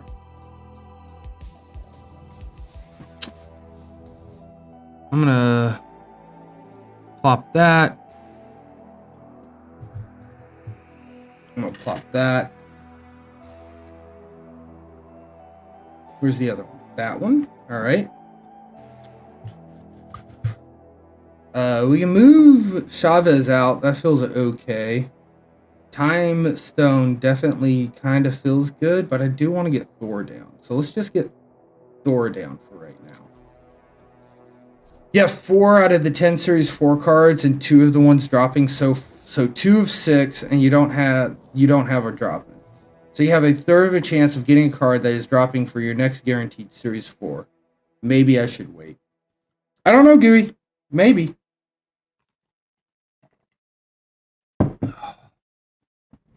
It's kind of hard to say. It really is hard to say. I was thinking about waiting for a while, and I literally couldn't do it.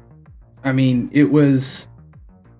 I just want to play the game. And not just play the game, but I want to upgrade my cards and make them pretty. I want to make my cards pretty so bad.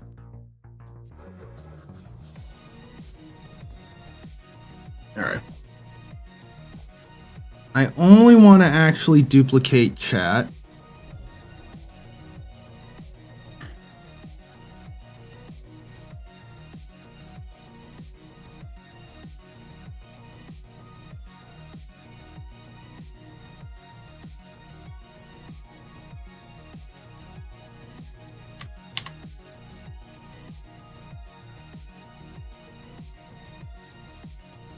Just sitting on 10k credits, the Big O? Holy smokes. I mean, I kind of tried a little bit to keep it under, but I couldn't do it. I really couldn't. I don't know what I'm doing, and I'm just going to do it. You just keep getting Maria Hill and Coulson in your shop, Silver Fox? Oof. Oof. They've said before that like they don't want to do the dusting mechanic of Hearthstone, or that's the rumor I've heard, is that they've said that before. So I guess my point being, I just wouldn't hold out on it. I don't think that they're going to be implementing something like that.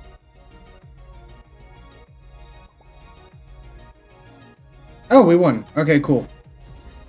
Unhelpful Yoda, you can't save 300 credits. I could feel that. The most credits I saved was when I was on the ladder climb, and I was just too focused on the ladder.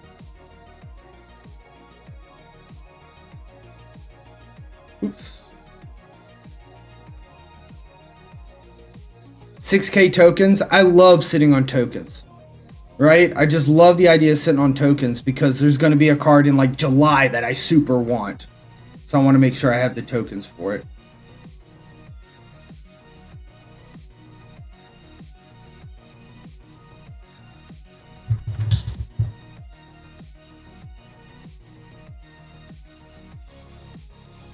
Jean Grey, yeah. That is exactly a great one to think about. Alright, we're going to add 3 rocks to our deck. Pay attention to the deck tracker. What happens? 3 rocks. 3 rocks. Okay, good job, guys. Good job. Now I've got a bunch of rocks in my deck. Yeah, that would make sense. Cross promotion, right, Gooey? They get a little extra bits going on there. People are already thinking about X-Men a bit.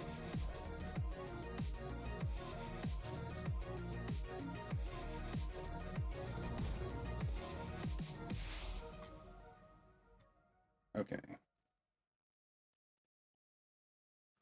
The other chat. Lock. No, not this one. This one.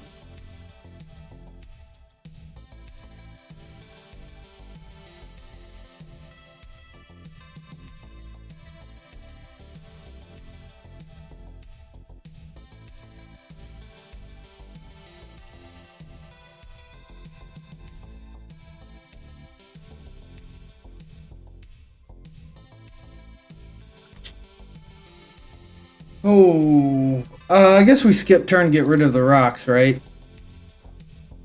It's a continuation of the old 90s cartoon. Whoa, okay, so I'm not gonna lie, Gooey, I didn't realize that. I just assumed, okay, cool, X-Men thing.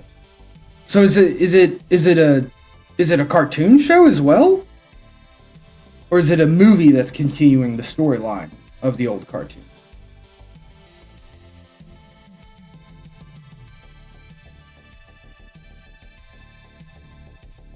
It's animated? Nice.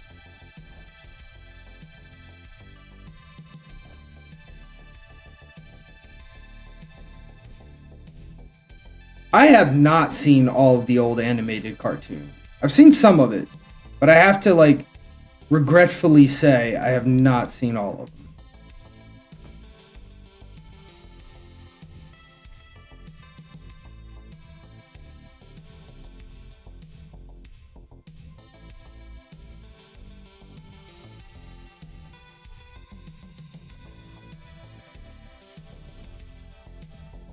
It holds up pretty well. The first couple episodes I did watch again when I got into Marvel Snap.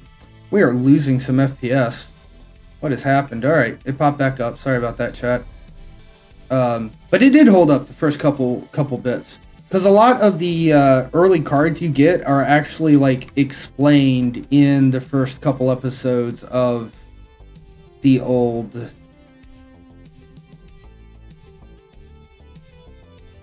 Snap. No, the old 90s cartoon. Alright, I'm going to change layout real quick, and we're going to see how that looks for a second.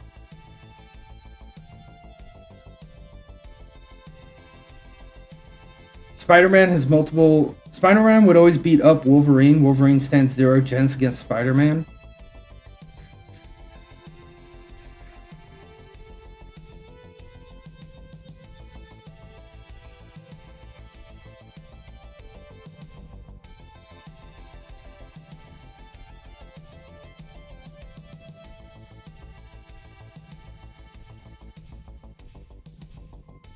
For the memes.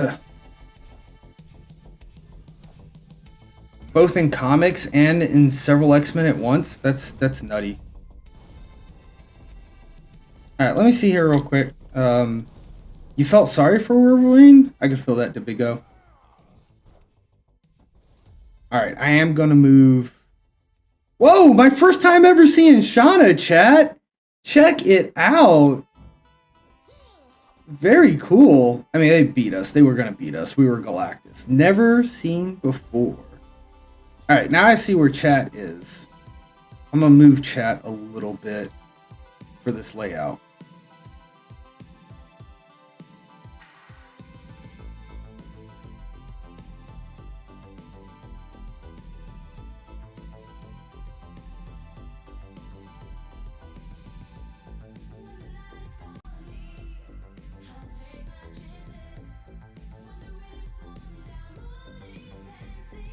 Just trying to fix some stream up a little bit, guys, so we can shoot a YouTube's. Alright. Let's see how that looks. Uh-oh. Come on, OBS. There you are. Alright. Chat.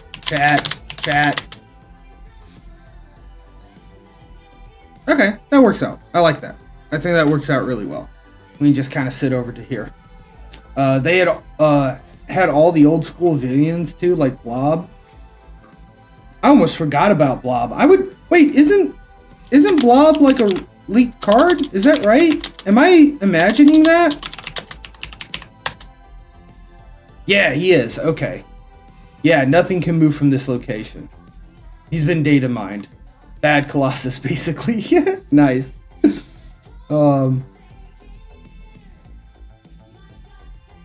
Or discard him from your hand. That might be cool, yeah.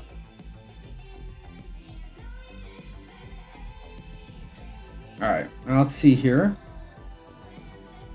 I'm gonna increase this a bit. Well, I didn't mean to increase it like that, but I guess we did.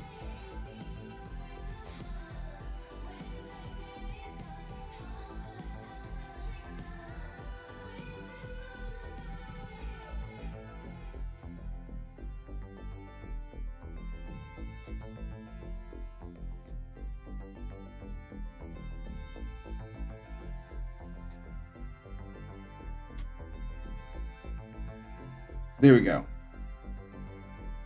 That's a little cut off. Need to slim it up a bit. Okay, that works out. That works out. Nothing discards the Blob. All right. Ooh. All right, everything looks to be looking together pretty well. Untapped on the left, Snap.fan on the right.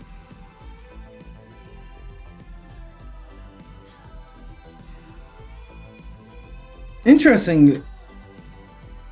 Untapped didn't seem to pick up on those destroyed cards. It has in the past.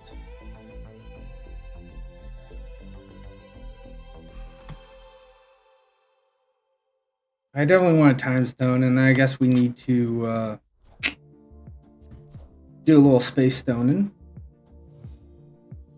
Yeah, this is very interesting. Now Untapped GG is not updating. Oh, it says that there was an internal error. Restart.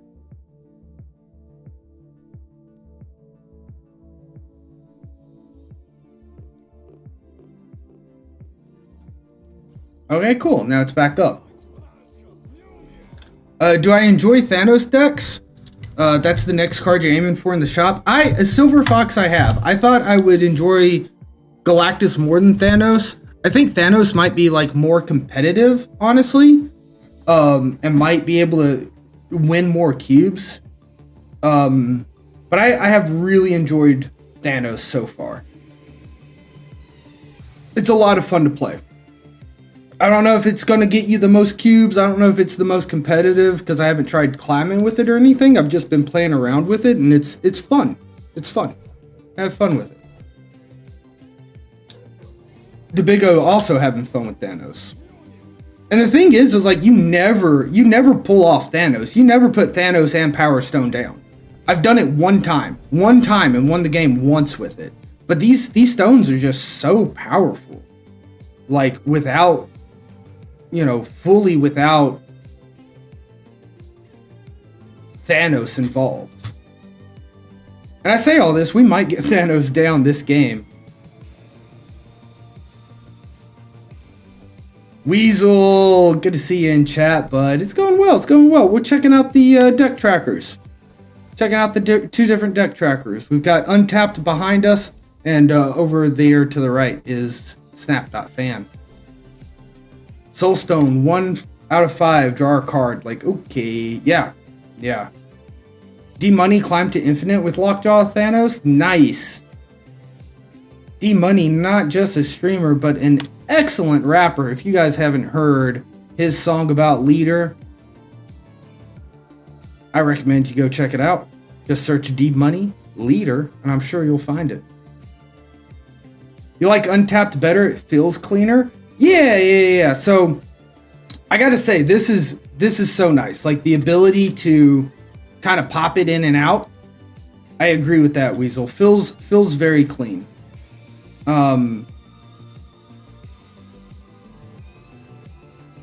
But I do have to say, Weasel, I like the fact that Snap.fan also shows you the information of what your opponent discarded and destroyed as well, right? So we get our opponent's information with Snap.fan.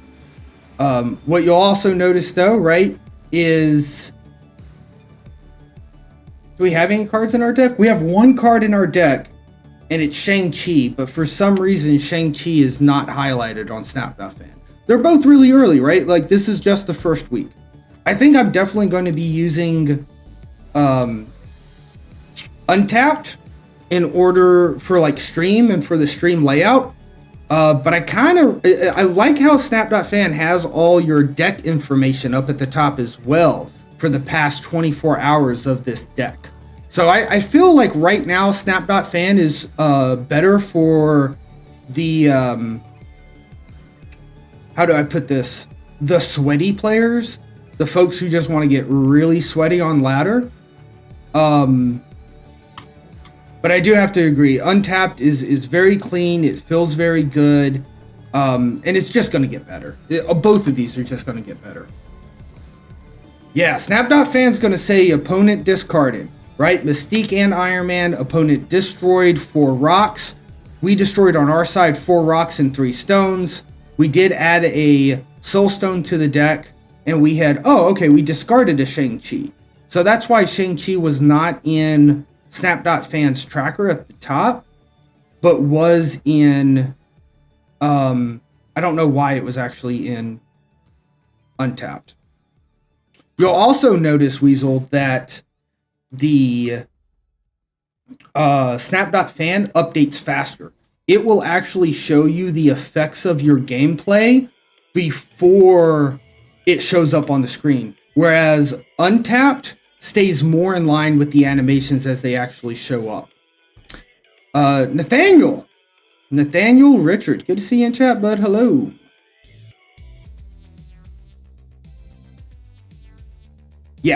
Yeah, right. And both of these deck trackers have just showed up, within the week. Nathaniel Richard, thank you, friend, for that follow, getting us one step closer to our mysterious 1,250 follower goal.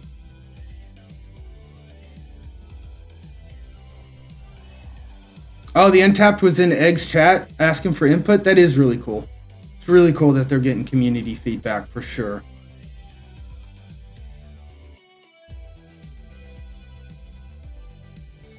I do have a Zola deck. I have a couple of them. I think my most recent Zola-esque deck is a Shuri deck.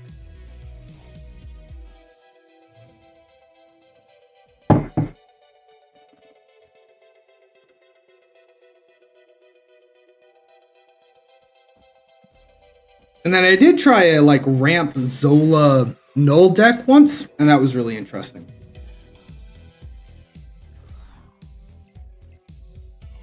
Why are both deckers wrong with the Thanos stones? That's a really interesting thing, Mugshade. For some reason, it doesn't know that the cards in our deck are Thanos stones.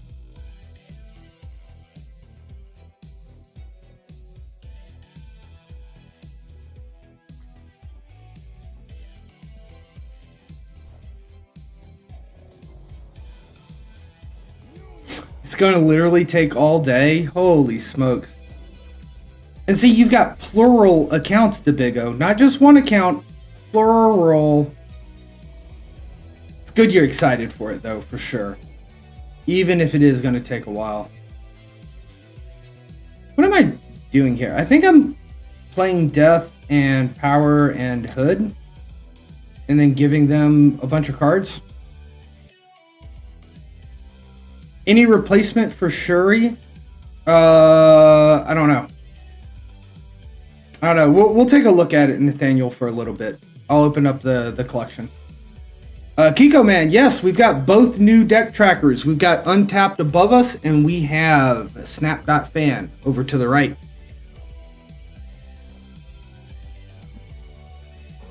Yeah, so Snap.fan's got all of your Snap, all of the deck's information pulled from Snap.fan, which is really cool for the past 24 hours. I like that a lot.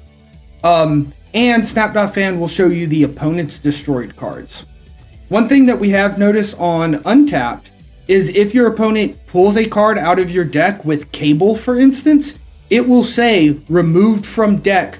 To let you know that something was removed from deck, even though we don't know what it is. Snap.fan does not seem to have that feature.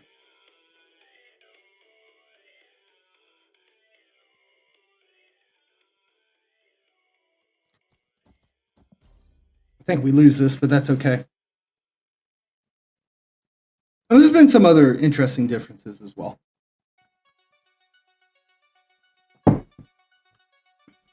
Yeah, we've been doing the science. Kiko Man, we're actually about to shoot a YouTube. We're going to shoot a YouTube video on the deck trackers, reviewing them and discussing them live on twitch.tv. And then I'll throw together a thumbnail tomorrow and I'll get it uploaded. No, Silver Fox. Well, it would be cheating. But it absolutely, if it could tell you which card was removed, it would be cheating. But the fact that it told you a card was removed is kind of what I'm picking up on. Yeah, Kiko Man, this is Super Tech God merch. Big Deck Energy.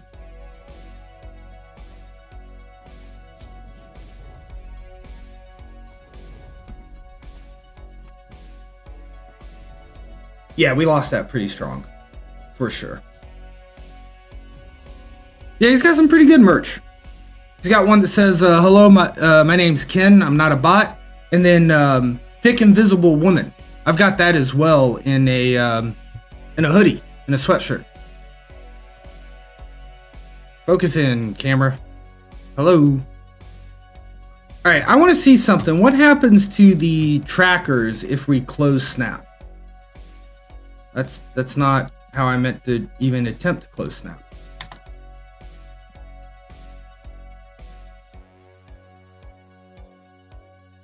Okay, interesting. So, our friend Untapped disappeared, but Snap.fan is still just holding all the data here. So I'm going to close Snap.fan. And then let's open up Marvel Snap.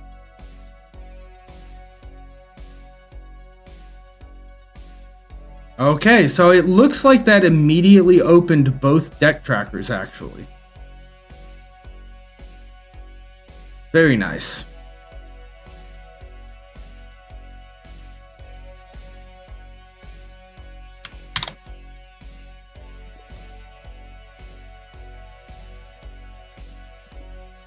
Nathaniel Richard, I haven't forgotten about you, bud. You want to look at some Zola type decks.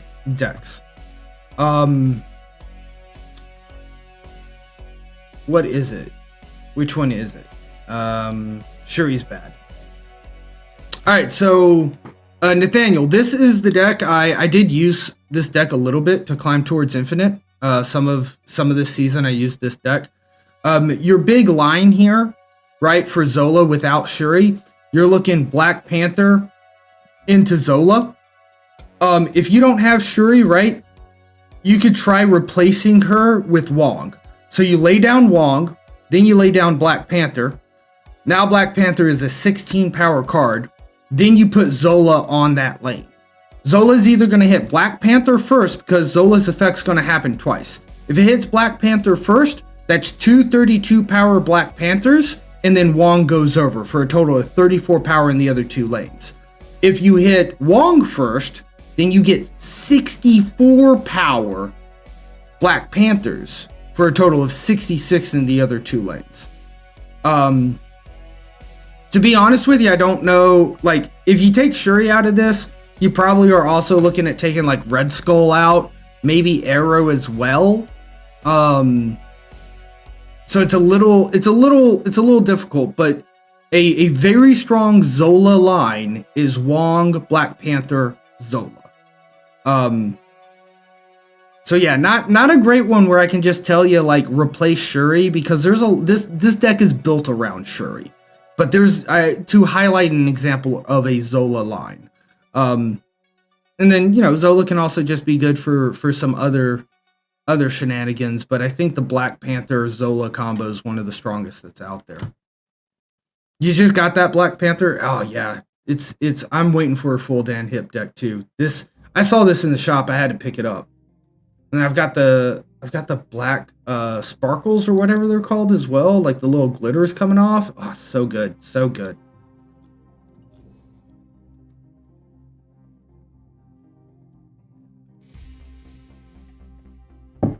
Oh. All right, let's see here real quick. Move chat for a moment.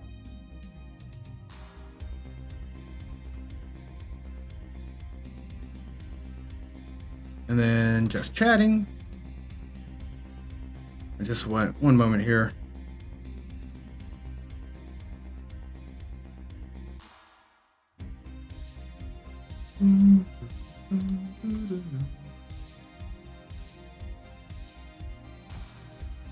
Just reach infinite with Lockjaw, trying other decks to spice things up. Oh, hell yeah, then, Nathaniel. Hell yeah.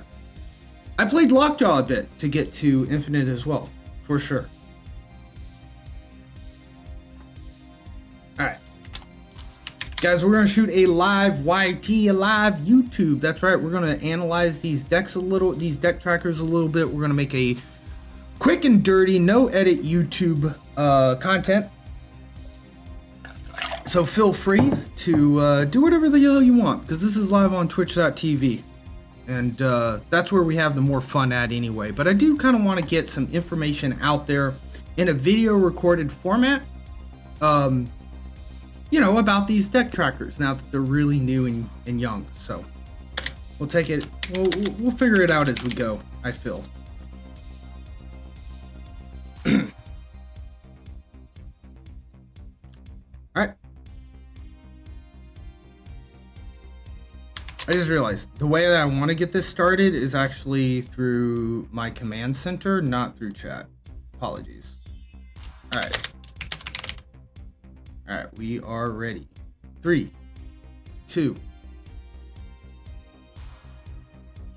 Hey, everybody out there in TV land, and welcome into a brand new YouTube video after a little bit of a break from YouTube and doing a month of streams on twitch.tv. We're coming back to bring you some information about 2 new deck trackers that have just hit the market this week. That's right, Marvel Snap has deck trackers now. One of them's created by the fellas over at untap.gg, the other one, Snap.fan. How do these deck trackers relate to one another? How do they compare? And which one's right for you? Let's dive into it and find out, shall we? Let's go right on over here, take a look. Now you can see I've got Marvel Snap pulled up, and we've got our deck trackers. Over on the right side of our screen is the Snap.fan deck tracker, and over on the left is the untapped.gg. Now, one thing that we can notice right off the bat is that Snap.fan still has the end game state from the last game that we played, while Untapped is very much refreshed and ready for the next game. This gets really well illustrated when we change our decks. Untapped will immediately update the information based off of the deck we've selected, whereas Snap.fan waits until we're in a game to actually check things out. Some other quick things that we can notice off the bat before we even get into battling is, first off, both of them can run as a window, a standalone window. Untapped is able to be always on top via a toggle in the settings, whereas Snap.fan does not have that setting yet. However, I did read on their website that they are working on that feature. Real big reminder again, these deck trackers just released this week, which means that they are very young and there are many more updates. So keep an eye out on this channel. We'll keep reviewing these trackers as they evolve. But if you see a bug during this video or see something that might not be of your liking, remember, we're going to get more and more updates on these trackers. So very much as I was saying, Untapped.gg does have a window mode, so does Snap.fan. So if you are a content creator, you can use either one of these with window capture and OBS and be A-okay.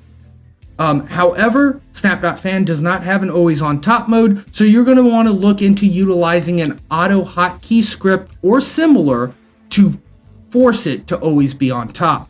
Now, our next big difference when we're talking about window mode is that the Untapped.gg has 3 preset sizes for its window, and that is all you kind of get. You've got the 1x, which we're showing here. Bear in mind that, well, actually, let's go ahead and take a quick look instead at the actual full screen layout.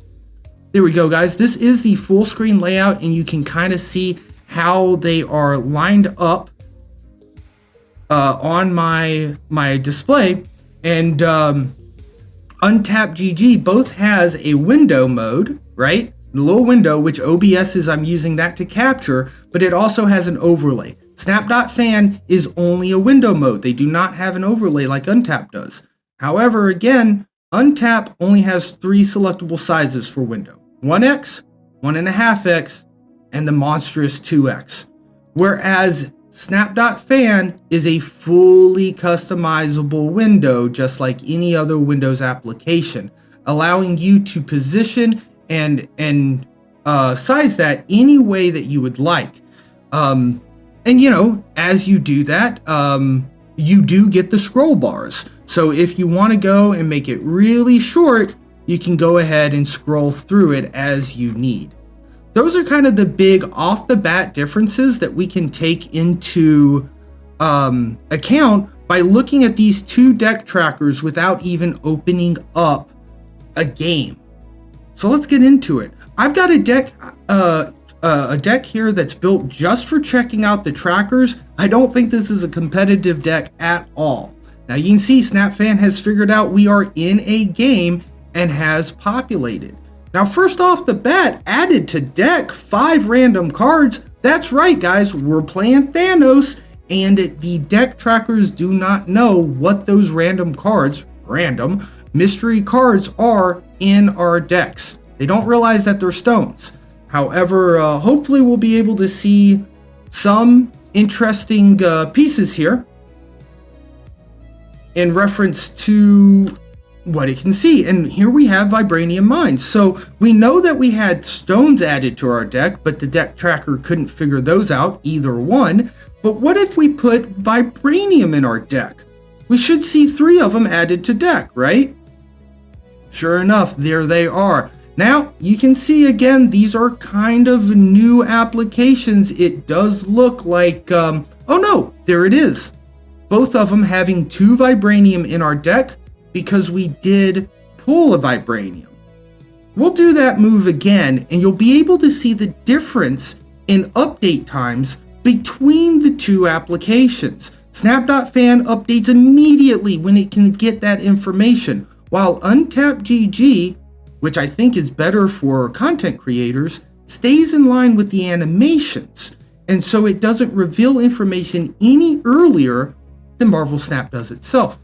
So first thing we do, we'll end turn, and you'll notice over on Snap.fan, boom, there's all the rocks that got destroyed on our opponent's side, all the vibranium that went in, while on the left side here, the vibranium kind of showed up a little bit later to be in line with the animation. We can do very similar here by playing Killmonger. Once again, when we're done with the Killmonger, boom, Snap.fan has all of the rocks destroyed and highlighted, while if we look over here, it did take a moment for this number to show 6 on Untapped. Now what's really cool here is Untapped's got a very nice, and I'll just quickly take my webcam off to kind of highlight this for you guys. It's got a very nice kind of collapsible feature here, right? So if I want to see the destroyed cards, I can open them up, I can collapse them. If I don't want to see my deck anymore, if I just want to see destroyed, it's a very clean interface with collapsibility, and it just makes it a little bit easier to manage. Whereas on Snap.fan, you're just getting all the information that you're getting immediately at all times, shown in the large, in that large window there. Another big difference between the two, which in this game we are able to highlight, is that Snap.fan is currently tracking the opponent's destroyed cards as well. However, Untapped only shows what happens on our side of the board. Yo, Moro, good to see you coming in live on Twitch.tv. We're just doing a little YouTube recording, checking out the differences between these two Snap trackers. And here, this is why we have Galactus in the deck, simply to destroy cards on both our side of the field and our opponent's side of the field, in order to really highlight what these deck trackers are being able to grasp. So let's go ahead, let's open up the Destroy tab. Let's hide our webcam a little bit here, and let's see what happens as this turn plays out. Now notice the kind of the difference in update times. Untapped GG really tries to stay with its update in line with the times that the animations on Marvel Snap happens. Whereas, boom, Snap.fan will immediately show what cards were destroyed, what card was pulled out of your deck, what card was put into your deck the moment it gets that information. So let's go ahead, we'll play another game here and see about tracking some more bits. Now again, you'll notice Snap.fan still has the old state, but Untapped is ready to go. Default Dan coming in with the live Twitch.tv raid right in the middle of a live YouTube recording on Twitch.tv. Default Dan, thank you so much for coming in, bud. We're checking out the new Untapped deck tracker versus the Snap.fan deck tracker. So welcome in. Hope you had a wonderful stream, my friend. So yeah, let's throw a time stone here. Again, one of the reasons why I put some of these cards in, time stone will draw a card. Notice how much quicker Snap.fan will show us what card was drawn by graying it out compared to Untapped. Boom. All right. That was a little bit slower than I expected, to be honest, but we can already kind of see a little bit of the difference there. Again, where it appears that Snap.fan, really the moment it sees the data, it's going to update its tracker. Mjolnir added to the deck. Both trackers know that it is a hammer added in. That feels really good to see. Killmonger, we'll go ahead and let this rip. And again, one of the big differences here being that Untapped only shows what happens on your side of the board, while Snap.fan is tracking the opponent's side of the board as well.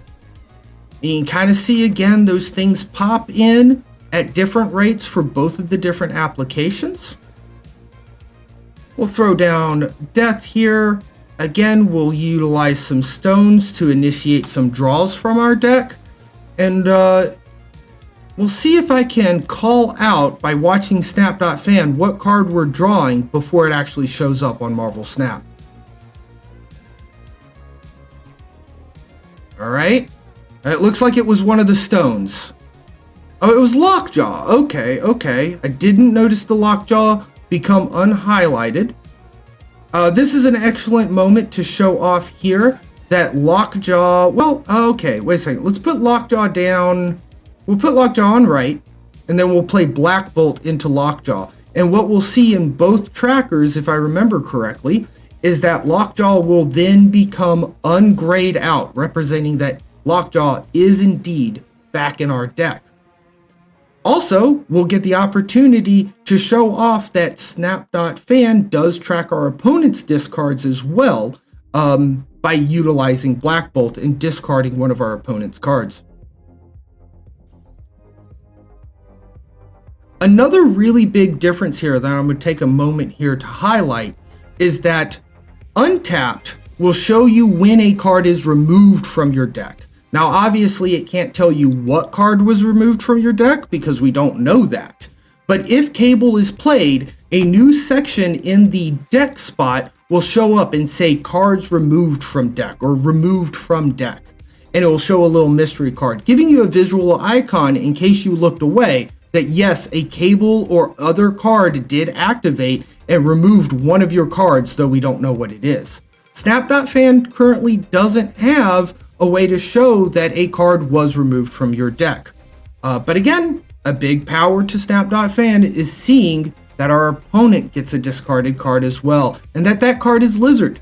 And again, we saw that Lizard pop up in opponent discarded section before it actually showed up on Marvel Snap. We're going to do one more game here, hopefully a quick one. And what I really would like to try to see is just to get a discard out of our side of the board so that we can see the discards show up for both of us. So again, I think to really focus in on that, I'm going to play an actual discard deck. It's an old one, but it's a good one, the Pitbull in the Discard Casino. Got a YouTube video on that one too. So here we go. Things are finally updated. We're into a game now. This one utilizing Lockjaw, so that's going to be pretty good for us as far as seeing cards go in and out of our deck in the deck tracker. Oh, excuse me. Alright, so we'll see that we discarded Lady Sift. We can see that in Snap.fan immediately. It was the Colleen Wing that did it.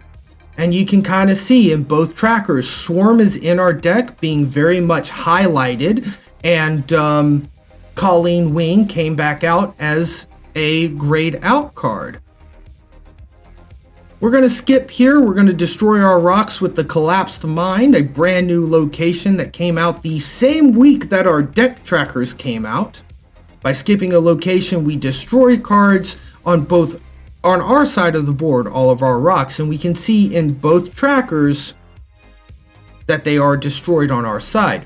Now that is kind of interesting about Untapped. I'm going to say I really love how clean and slick this is, but there's not a way to see both tabs of destroyed and discarded at the same time. Whereas in Snap.fan, we do see them both at the same time, but we've got no option. We always see them at the same time. Gambit, an excellent card here to show that we are tracking what we're discarding, but we're also tracking what we are destroying. So it looks like we were able to destroy our opponent's Lockjaw. And you'll notice APOC on the over here Untapped very much in line with the animations.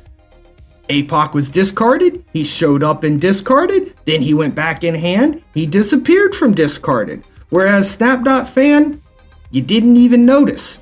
It kind of just shows you the end state of the animation before the animations are finished. I really do like how Untapped stays in line. I really have to say Untapped for content creators is probably the way to go, because it's just so in line with the content you're creating. Again, though, I have to say, if you want to get really sweaty on the ladder, the extra information that's being pulled from Snap.fan about the deck you're playing and the metrics of it being right there is super helpful. And also just having a visual understanding, a visual reminder of not just our discards and our destroys, but also what's happening on our opponent's side is extremely strong as well.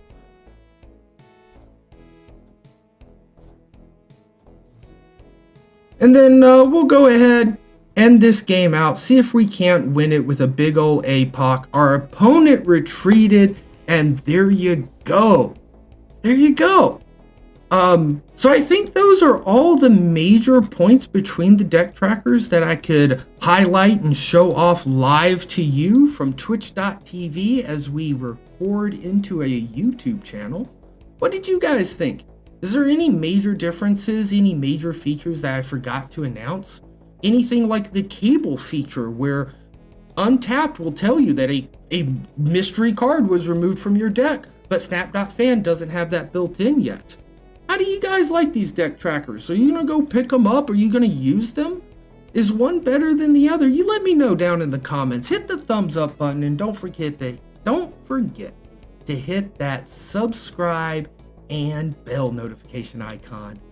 Guys, check me out on twitch.tv/JEESEJAMES, and I'll catch you in the next one. Adios.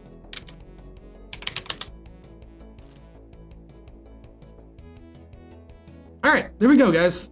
There's a YT. I'll trim around the edges of it a little bit and make a thumbnail, and we'll try to get that posted this weekend, maybe even tomorrow. And Raiders, thank you guys so much for coming in. Appreciate you guys, I really do. If you guys wanted to chat, if you ever come in and I'm doing a YT, chat away, because my YouTubes are strictly kind of to just show off the fun that we have here live on Twitch.tv. So I'm happy to show all those YouTubers what they're missing out on when they're not hanging out with us live. You know what I mean? Kiko man, was good to see you, bud. Let's see here. You have a chance to check they both track the cards correctly when that location that shuffles your hand and draws 3 cards. I haven't had it yet, Kiko.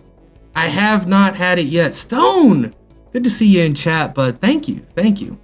I have not had Atilian yet, Kiko man, but that's really interesting. I hate to say it, but I think I'm running both deck trackers for a while just to be able to compare them. You know, that might just be the only way to do it. Because something like that, right? Until we have an Atilian hot location Sunday, first off, I'm jumping off. I'm jumping straight to California. I'm flying out to second dinner. I'm smacking them in the face if they make Atilian a hot location. Give me Ego over Atilian. Adeline? It's pronounced one of those 2 ways. But yeah, like I'm just gonna need to have them both kind of running until I get to see something. Oh, that was something that we could have talked about a little bit. It didn't happen during the chat, but Snap.fan does like not fail gracefully, if that makes sense. When it fails, it just doesn't work for that match. Whereas Untap, you saw it kind of disappeared because it was having an issues, but it rebooted and it came back with all the information that it needed. So Untapped a bit, to be honest, I mean, it's the guys that made the Hearthstone deck tracker and 4 or 5 other deck trackers. So there's definitely some experience behind there. But I can't tell you which one I think's better. I can't, guys. I really can't. They both have their pluses, they both have their negatives, and I think we're just gonna have to do this video again in a month to see all the patches and updates that they've done. Yo, C Switzer, good to see you in chat, bud. Thanks for coming by. Thanks for hanging out. I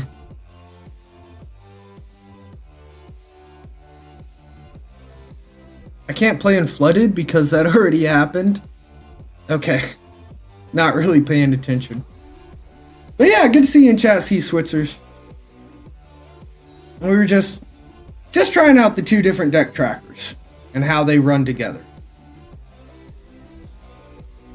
And it's been pretty good, I gotta say. I'm definitely going to be using Untapped. If I'm using one of these for streaming content and using it as like a deck list, it's definitely Untapped. It's definitely Untapped without a doubt. Because it's just a bit more cleaner. It responds at the same pace as what happens on the screen, which I think is really good for content. Yeah, it's kind of a pain, Stone Donkey. Now, I got around it because I have an auto hotkey script, which forces any window to be on top always. So actually, like, Twitch chat is on top of the full screen Marvel Snap from my view. If you're interested in that, Stone, I can give you that auto hotkey script. And then you can kind of force even the Snap.fan one to be on top. I did read they are looking to implement that feature. I read it in like one of their quick Twitter posts or forum posts or something like that. But it's not there yet. Yeah, it's a pretty simple auto hotkey, but I did have to kind of like learn how to run an auto hotkey script. Happy to have the competition. They're working on an overlay version as well. Yeah, that's another thing. Like, I remember when this kind of first came out, some folks were complaining about Untapped because it didn't have a window version. So it was really hard to capture in OBS, but now it has a window version, which is really cool. But Snap.fan started with a window version, but it doesn't have an overlay version, which is kind of a bummer. Actually, in my view, guys, since I'm talking to two fantastic, beautiful content creators, speaking of which, if you guys have not checked out Default Dan, holy smokes, some really fantastic stream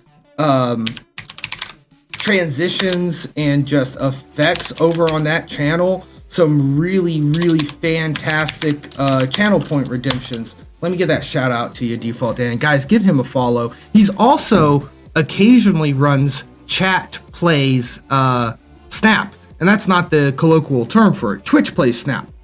Every now and then I've seen Default Dan boot up the old Twitch Plays Snap. And that's an amazing time as well. Oh, so what's interesting, guys, is for the Untapped, I am utilizing the overlay for actual gameplay and watching it, and the window mode is just off somewhere else on my computer, but I've got the window captured on the window mode. And when you click on the overlay, it affects both the overlay and the window, which is really, really cool. Oh, I can't wait for some tourneys too. Holy smokes.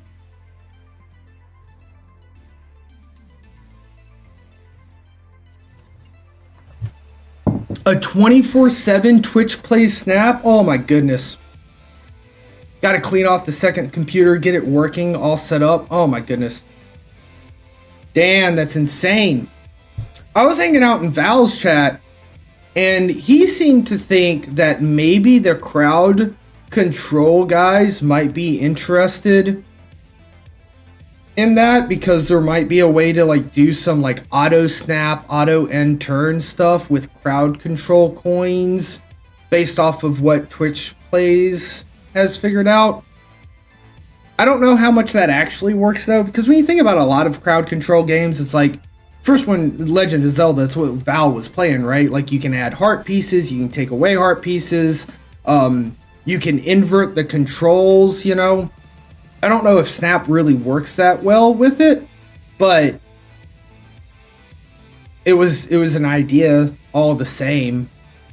So I thought I'd repeat it. See, Switzer, super off topic. Hey, I'm okay with that.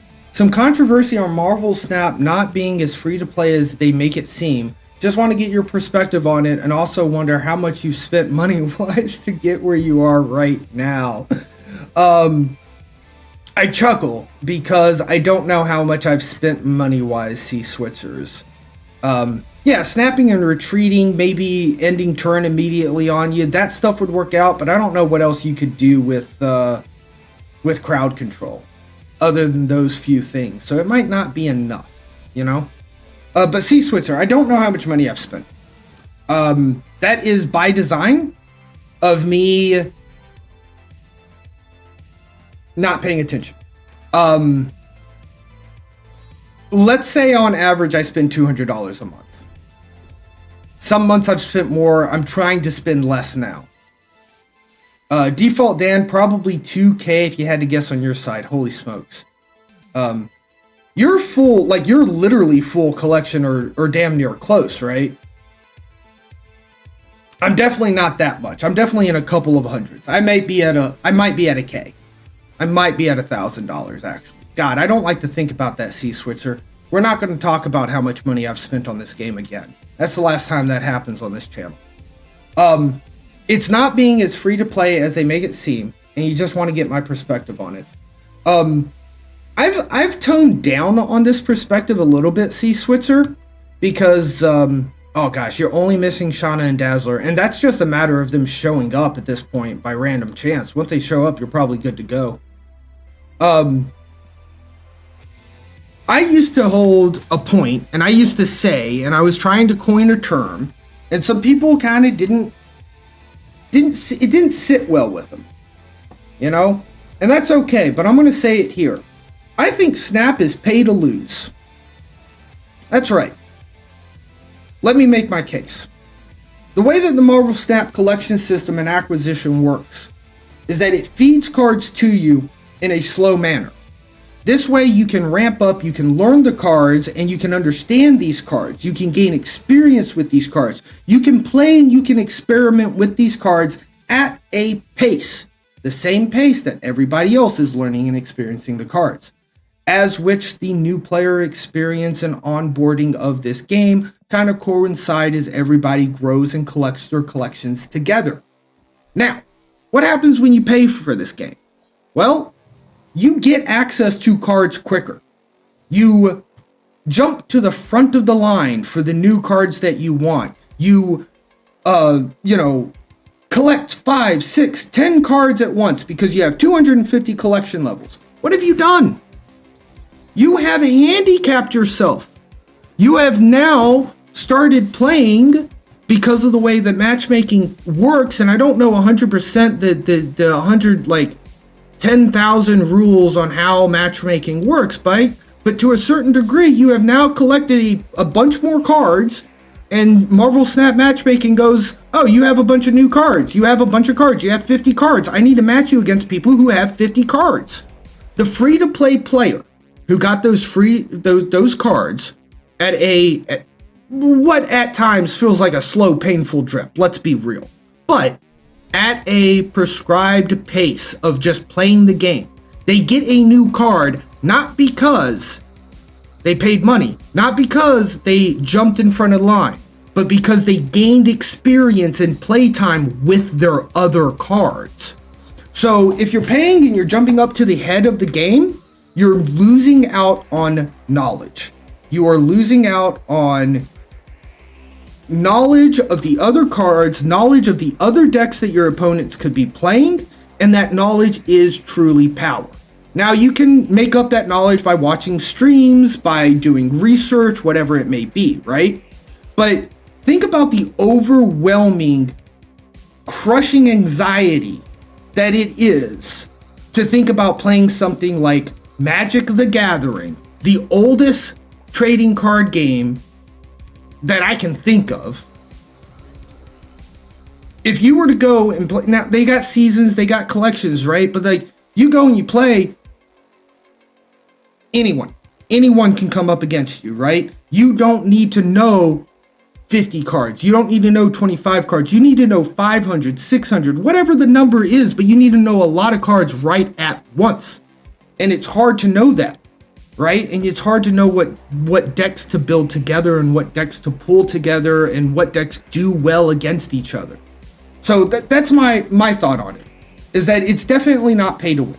It is not pay to win. Saying that it's pay to lose is a hyperbolic statement to illustrate that when you pay for cards, or when you hoard collection caches and credits so that you can open them up all at once, what you are doing is stepping out of the lightweight class and going into medium weight without any training. You're going from medium weight into heavyweight without any training, any knowledge, any experience with those cards. And so you're losing out, you're gimping yourself, you're handicapping yourself to a certain degree.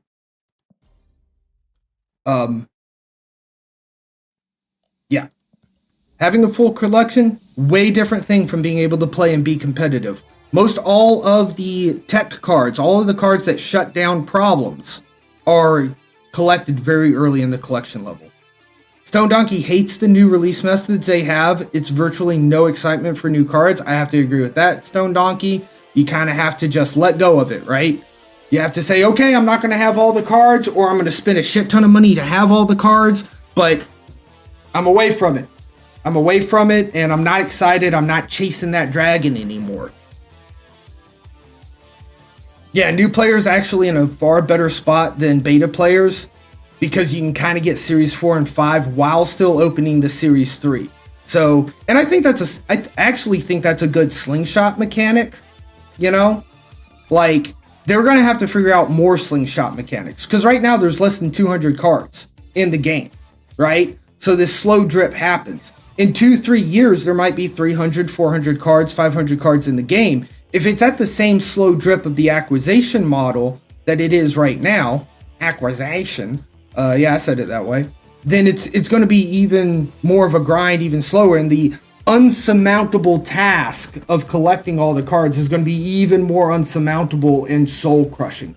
I don't think that they want you to look out there and say, oh my god, there's 150 cards I have no chance of collecting. I think, just guessing, I think Second Dinner wants you to always look out there and be like, all right, yeah, there's about 10 to 30 cards, right? Like, they're always going to want to have a range of it's just about that. And so you're still, it feels just right out of reach, just so very close, but not billions of light years away. You didn't even know Dazzler was out until you ran across one. Yeah, exactly. And I wonder if there's going to be, okay, we're out. I wonder if, like, there should be some kind of fix where for the first shop rotation that you log in after a new card, maybe it should just automatically show up in your shop. It should show up in everybody's shop for the first shop rotation. That would give people a chance to buy it if they're gung-ho and they have the credits and they love that card and it sparks joy for them. But maybe, right, at the very least, it gives you awareness that a new card released because you see it in the shop and you know that it's there, you know? So those are some of the thoughts that I have. Hope that was an interesting take for you, C. Switzer. I do think, you know, to your point, maybe it's not as free to play as it's marketed, you know, but don't shoot the salesman. He's just selling stuff to you, right? The game is free to play. It is free to play friendly, and you're able to get to where I am with time. The only thing that the money does is decrease the amount of time that it takes to get to those 4 collection levels. And you can be competitive without a full collection. I really don't think you can. I think you can be competitive free to play with Marvel Snap. It's going to take you, depending on how many cards drop and how the acquisition thing goes, it might take you anywhere from 3 to 8 months, right? Who knows? But there's a way to invest time and become competitive because you've got a almost full collection, or you just start getting into Series 3, right? If you get 75% through Series 3, you can build a competitive, what I would consider a tournament competitive deck. Now, let's be real here, guys. I've never played in a CCG tournament before. So this information, this discussion, this thoughts are coming from somebody who doesn't have real experience in a competitive scene. You know, I gotta be real about that. You know, but that's my thought. You feel it isn't even about wanting all the cards as much as compete with the meta. Zabu is a $10 card, Surfer's $10, Darkhawk, Galactus, Thanos, etc. Agree it isn't pay to win either, but you can also argue that no matter how much time you put into the game, it's nearly impossible to have a full collection without spending thousands. I don't even think you can argue that, right? I think that's just a fact, C-Switzer. I think they are trying... No, you're good. No rants. We're having a discussion. I don't even think that's an argument. I think that that's straight up by design. They don't... It used to be, oh, you can collect every card without paying money. And that is still true. But the asterisk to that is we're going to release cards faster than you can collect them. So you can eventually get all cards if we don't add any more. You know, they're constantly adding onto it. No, you're good, C-Switzer. Stone Doggy, you can't imagine a competitive scene being created when players won't have access to the same cards. And I think that's a fair point too, Stone Donkey. And maybe what they have to do for like invitationals is give people access to all cards. And again, I don't have the experience. I watched some Hearthstone invitationals before, but are they playing with their library of cards, or are they playing on test servers, right? With all cards open. And that's another thing. They have their own collection. Okay. But see, with Hearthstone, you can... I mean, isn't it thousands of dollars to get a full collection in Hearthstone too? The difference is that you can get duplicates, dust those duplicates, and get a discount for later. You know, the dusting and crafting mechanic for being able to target cards. But those guys are spending money too, right? So it's just one of those things, is like, I think I 100% agree. Like, you've got to be able to like have the same set of cards. $80 each release, so over time you have to keep up. I was spending more than that, Stone, on Hearthstone, and I wasn't getting every legendary card. I was buying the both expansions, the big one and the small one, because you could buy both of them, right? And like the big one would also come with a golden card, a golden legendary, and then the small one would come with the legendary. And that was like, I want to say it was like $150, $180, and I wasn't getting all the cards. You'd craft the legendaries, right. And I had a bunch of dust from years of playing, but if you wanted to be a new content creator and start off in Hearthstone with no prior collection, it'd be a lot. But I see your point, Stone Donkey. The more dupes you have, the more you play, the more dust you collect, then that cost could eventually drive down, and you just craft the legendaries that you want to have, and then start opening packs so that you can get other cards that aren't necessarily those legendaries. Oh, okay. Also, that's another good thing, Stone Donkey. Like, they did get crazy with pricing in a big way. So I don't know. It's gonna be a bigger problem in 2 years from now, right? In 2 years from now, when Jon Smo, who is a fantastic Runeterra player, decides he wants to be a Marvel Snap player, how does Jon Snow, who's very good at card games, has done research, understands it, has the experience, how does he jump to the front of the line? And very targeted jump to the front of the line. The Big O, do you think people will stop playing this game because they can never collect all the cards? I don't know. I don't think so. No, let me rephrase that. I think people will. I think some people definitely will. I don't know if enough people will stop playing for it to impact their bottom dollar. I agree, C-Switzer. We should go in, don't have any expectation of all the cards. It's the only way to really enjoy the game. But again, like, there's a difference between casually enjoying the game, even maybe enjoying the game on a competitive ladder climb, And then like the idea of, if I go with, I know we're talking paper cards now, right? But for $200, there's no, I can buy specifically the cards in Magic the Gathering and be like, I did all my research, I know what all the decks do, this is the deck I want to buy, and then I can buy those cards specifically, you know? There's an easier entry point into tournaments if you're able to just like purchase packs or purchase cards outright. Auto-tuned. All right, C Switzer. We will do the auto-tuned. Thank you so very much giving us an auto-tuned about as we're exiting out. It is getting close to midnight. My very, very, very good friends out there at twitch.tv live. Give him a beat. Give him a beat. I don't know any of these songs, cause they're DMCA free. Oh yeah, the VOD today's gonna have music, cause it was DMCA free. I added letters. Guys, thank you guys so much.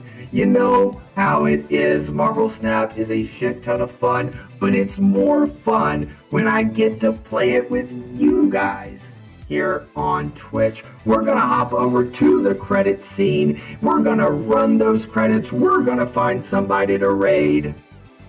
I'll see you guys tomorrow.